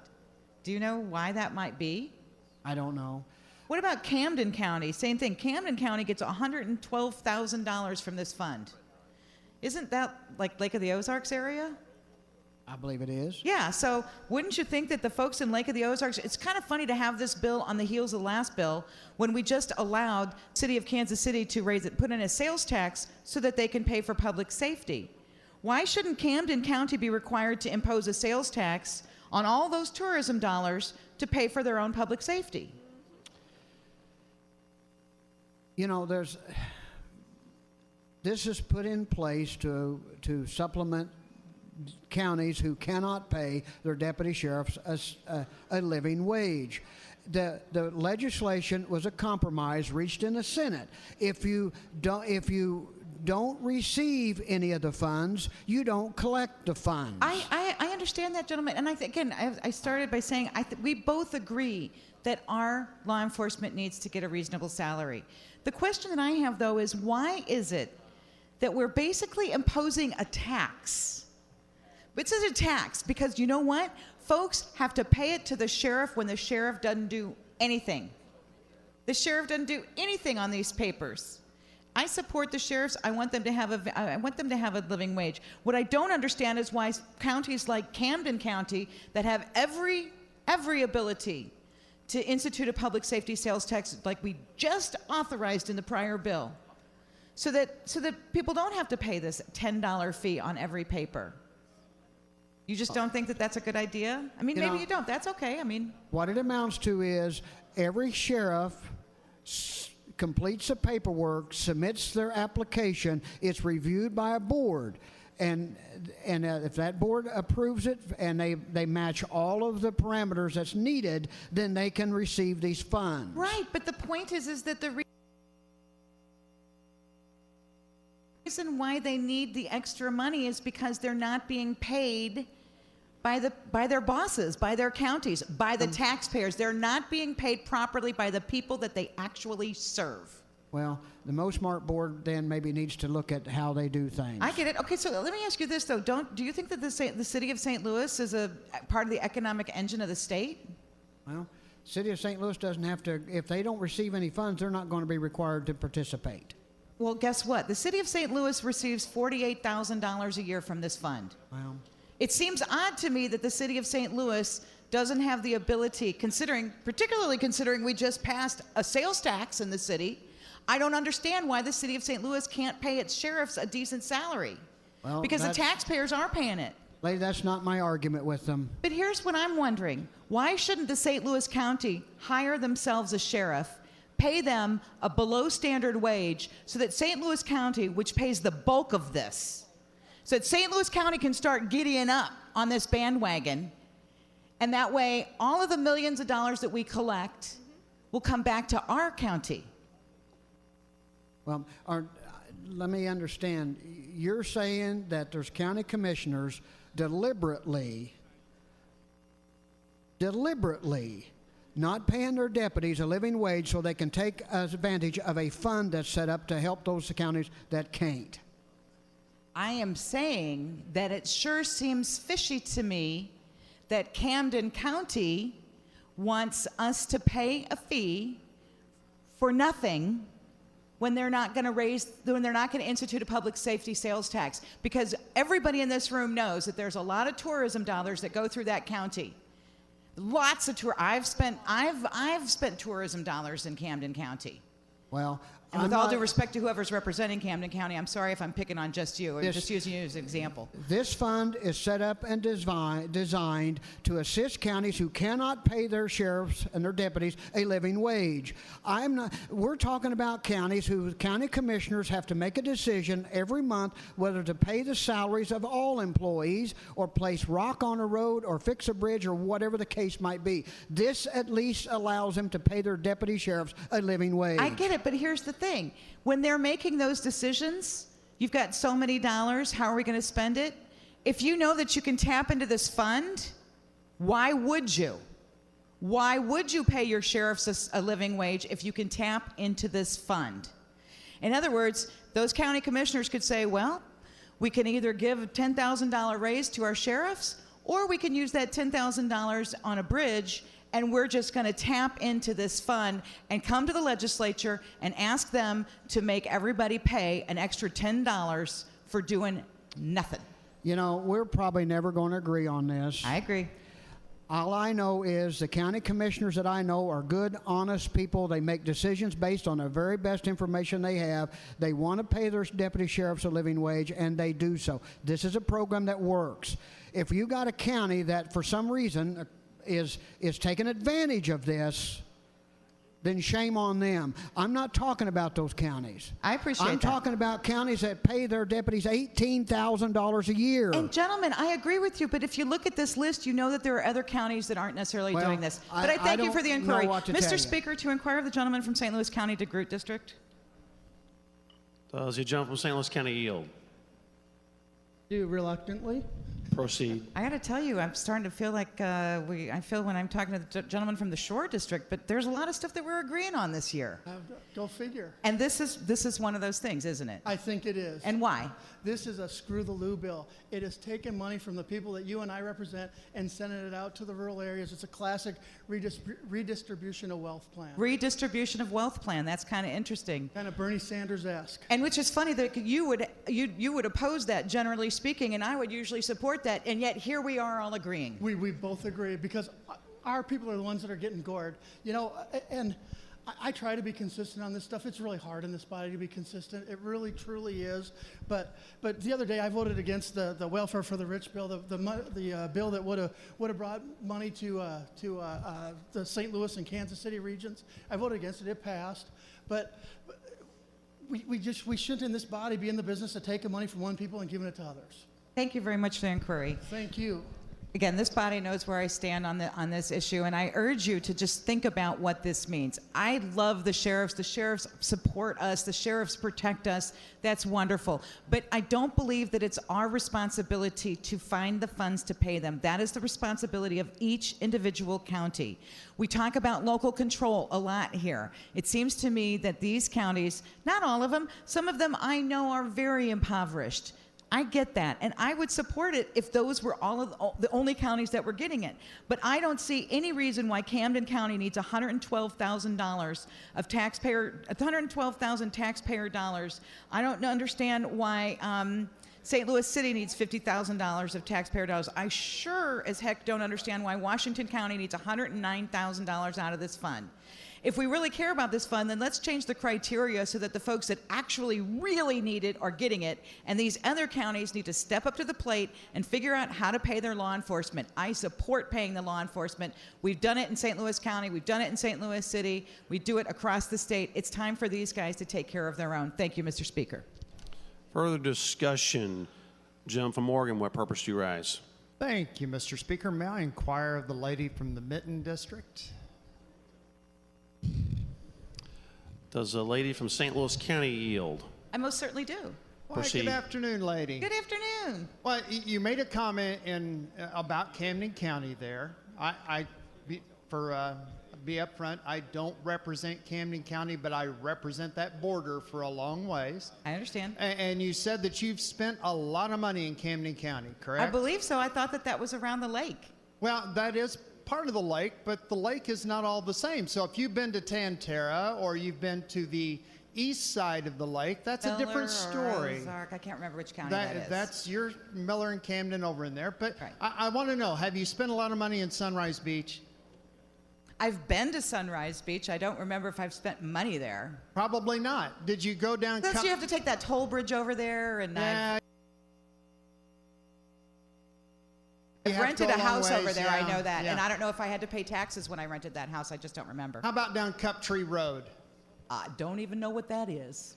Well, that's a large, very remote part of Camden County. Mm-hmm. So when you guys have an impression of Camden County, everybody thinks of that very popular small piece that's on the water. Mm-hmm. But it's a very large county that the Sheriff's Department has to cover. I understand. The Camdenton Police Department can very easily pay more than the county can because of the city taxes and the revenues that they receive.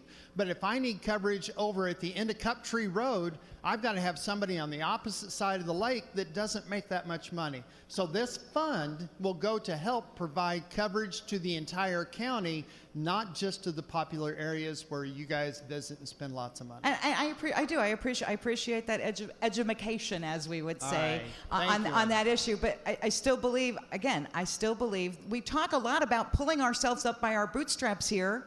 We talk a lot about personal responsibility in this body.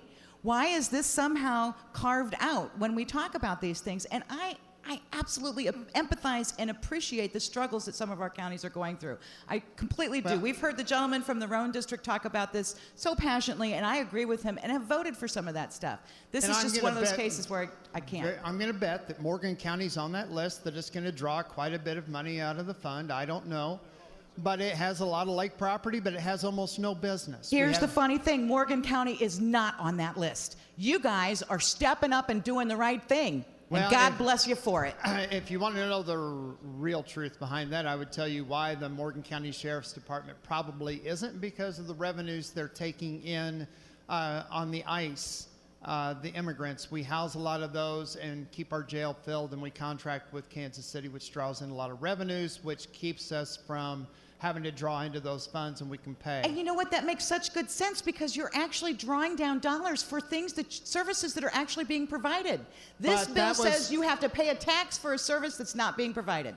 But that is also, I mean, that's a kind of a unique, we're one of the few contracts in the state. Miller County probably it has a pretty good sized jail. It might not be drawing too much either, but these rural communities that don't have a high revenue source. Rural communities like St. Louis City and Washington County? Well, now that's going to be a problem you need to address. If you're drawing money, you need to go back to your local areas and find out why. Osage County? But Osage County is not that populous. It's very rural.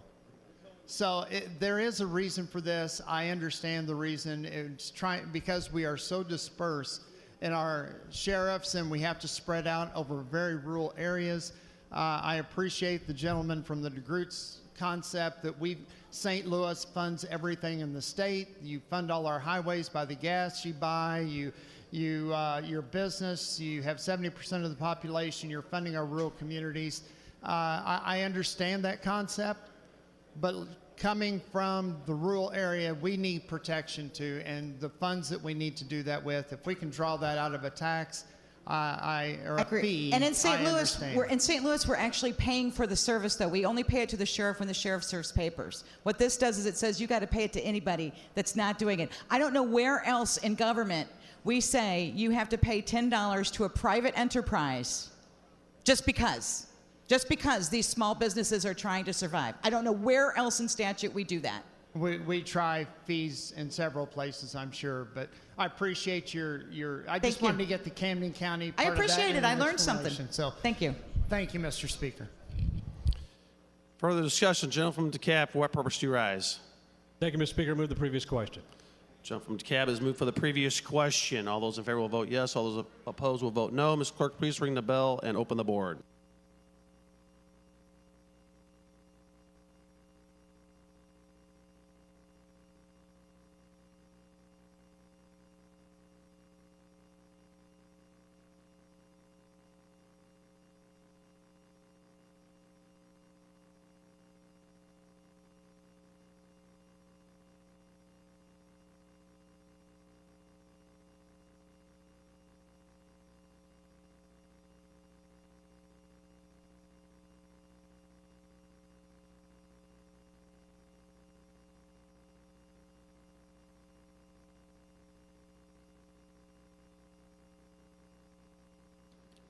Has everyone voted?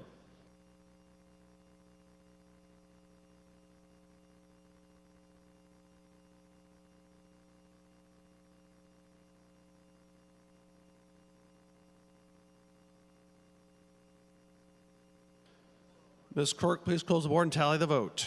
By your vote of 98 yes, 38 no, you have moved the previous question. Gentleman from Clay, you have 1 minute to close. Thank you, Mr. Speaker. This is an important issue. The number one thing that government has to do is keep its people safe. That's what we're trying to do. The sheriffs have an incredible responsibility ahead of them. And not only can they not keep deputies, they can't pay them. This provides safety for everyone. And there are many, many situations where we're subsidizing other businesses and things. So I appreciate the opportunity to present this. And with that, I close. Gentleman from Clay has renewed his motion for the third reading and final passage, truly agree and final passage of Senate Committee Substitute Senate Bills 12 and 123. All those in favor will vote yes. All those opposed will vote no. Ms. Clerk, please ring the bell and open the board.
Has everyone voted?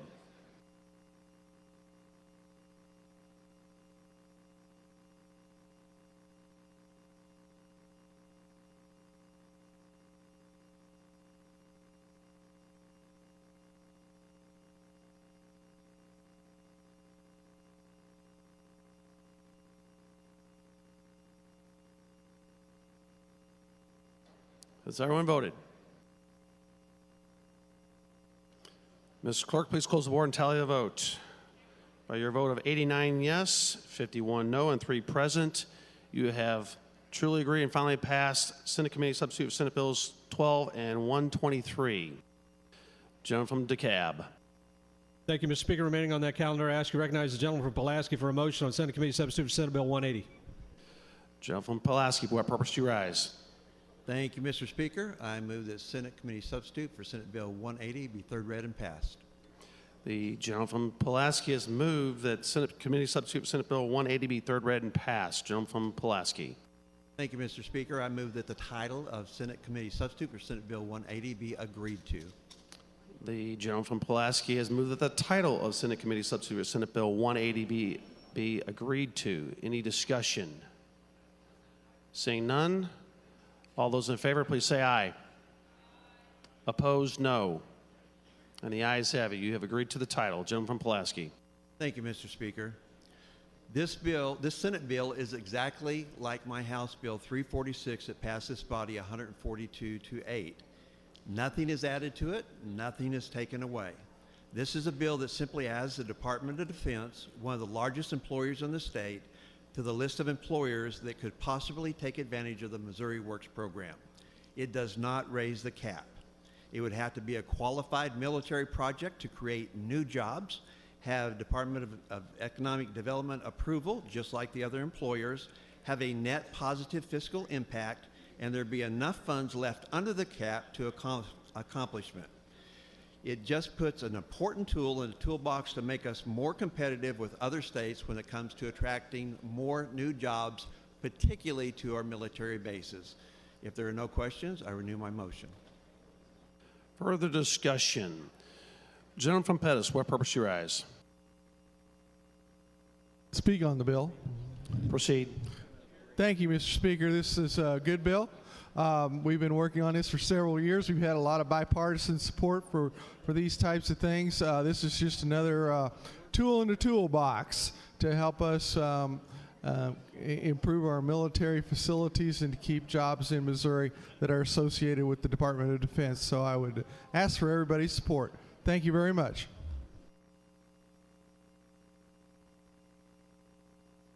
Further discussion. Gentleman from DeKalb, for what purpose do you rise? Thank you, Mr. Speaker. I move the previous question. Gentleman from DeKalb has moved for the previous question. All those in favor will vote yes. All those opposed will vote no. Ms. Clerk, please ring the bell and open the board.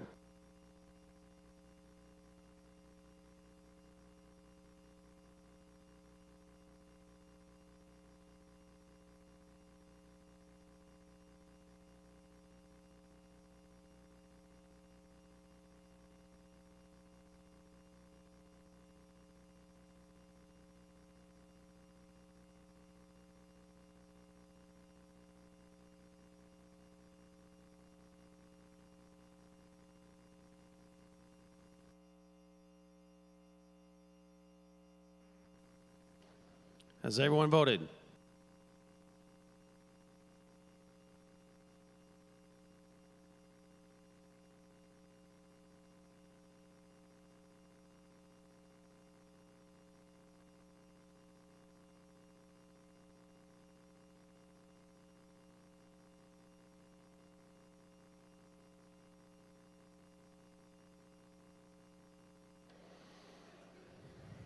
Has everyone voted?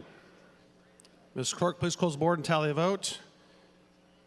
By your vote of 105 yes, 40 no, you have moved the previous question. Gentleman from Pulaski, you have 1 minute to close. Thank you, Mr. Speaker. I renew my motion to truly agree and finally pass Senate Committee Substitute for Senate Bill 180. Gentleman from Pulaski has moved for truly agreed and finally passed Senate Committee Substitute for Senate Bill 180. All those in favor will vote yes. All those opposed will vote no. Ms. Clerk, please ring the bell and open the board.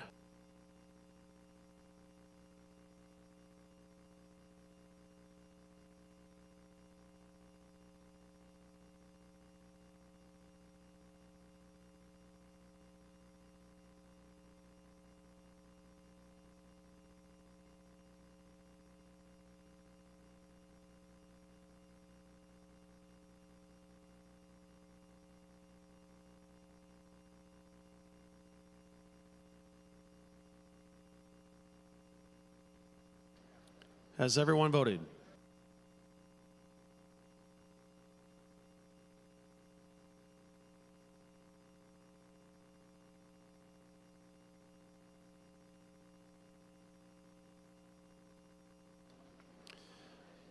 Ms. Clerk, please close the board and tally the vote.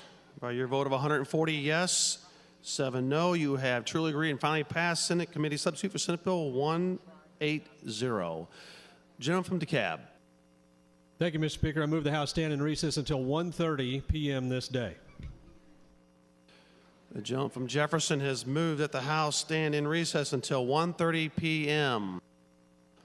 All those in favor, please say aye. Aye. All those opposed, no.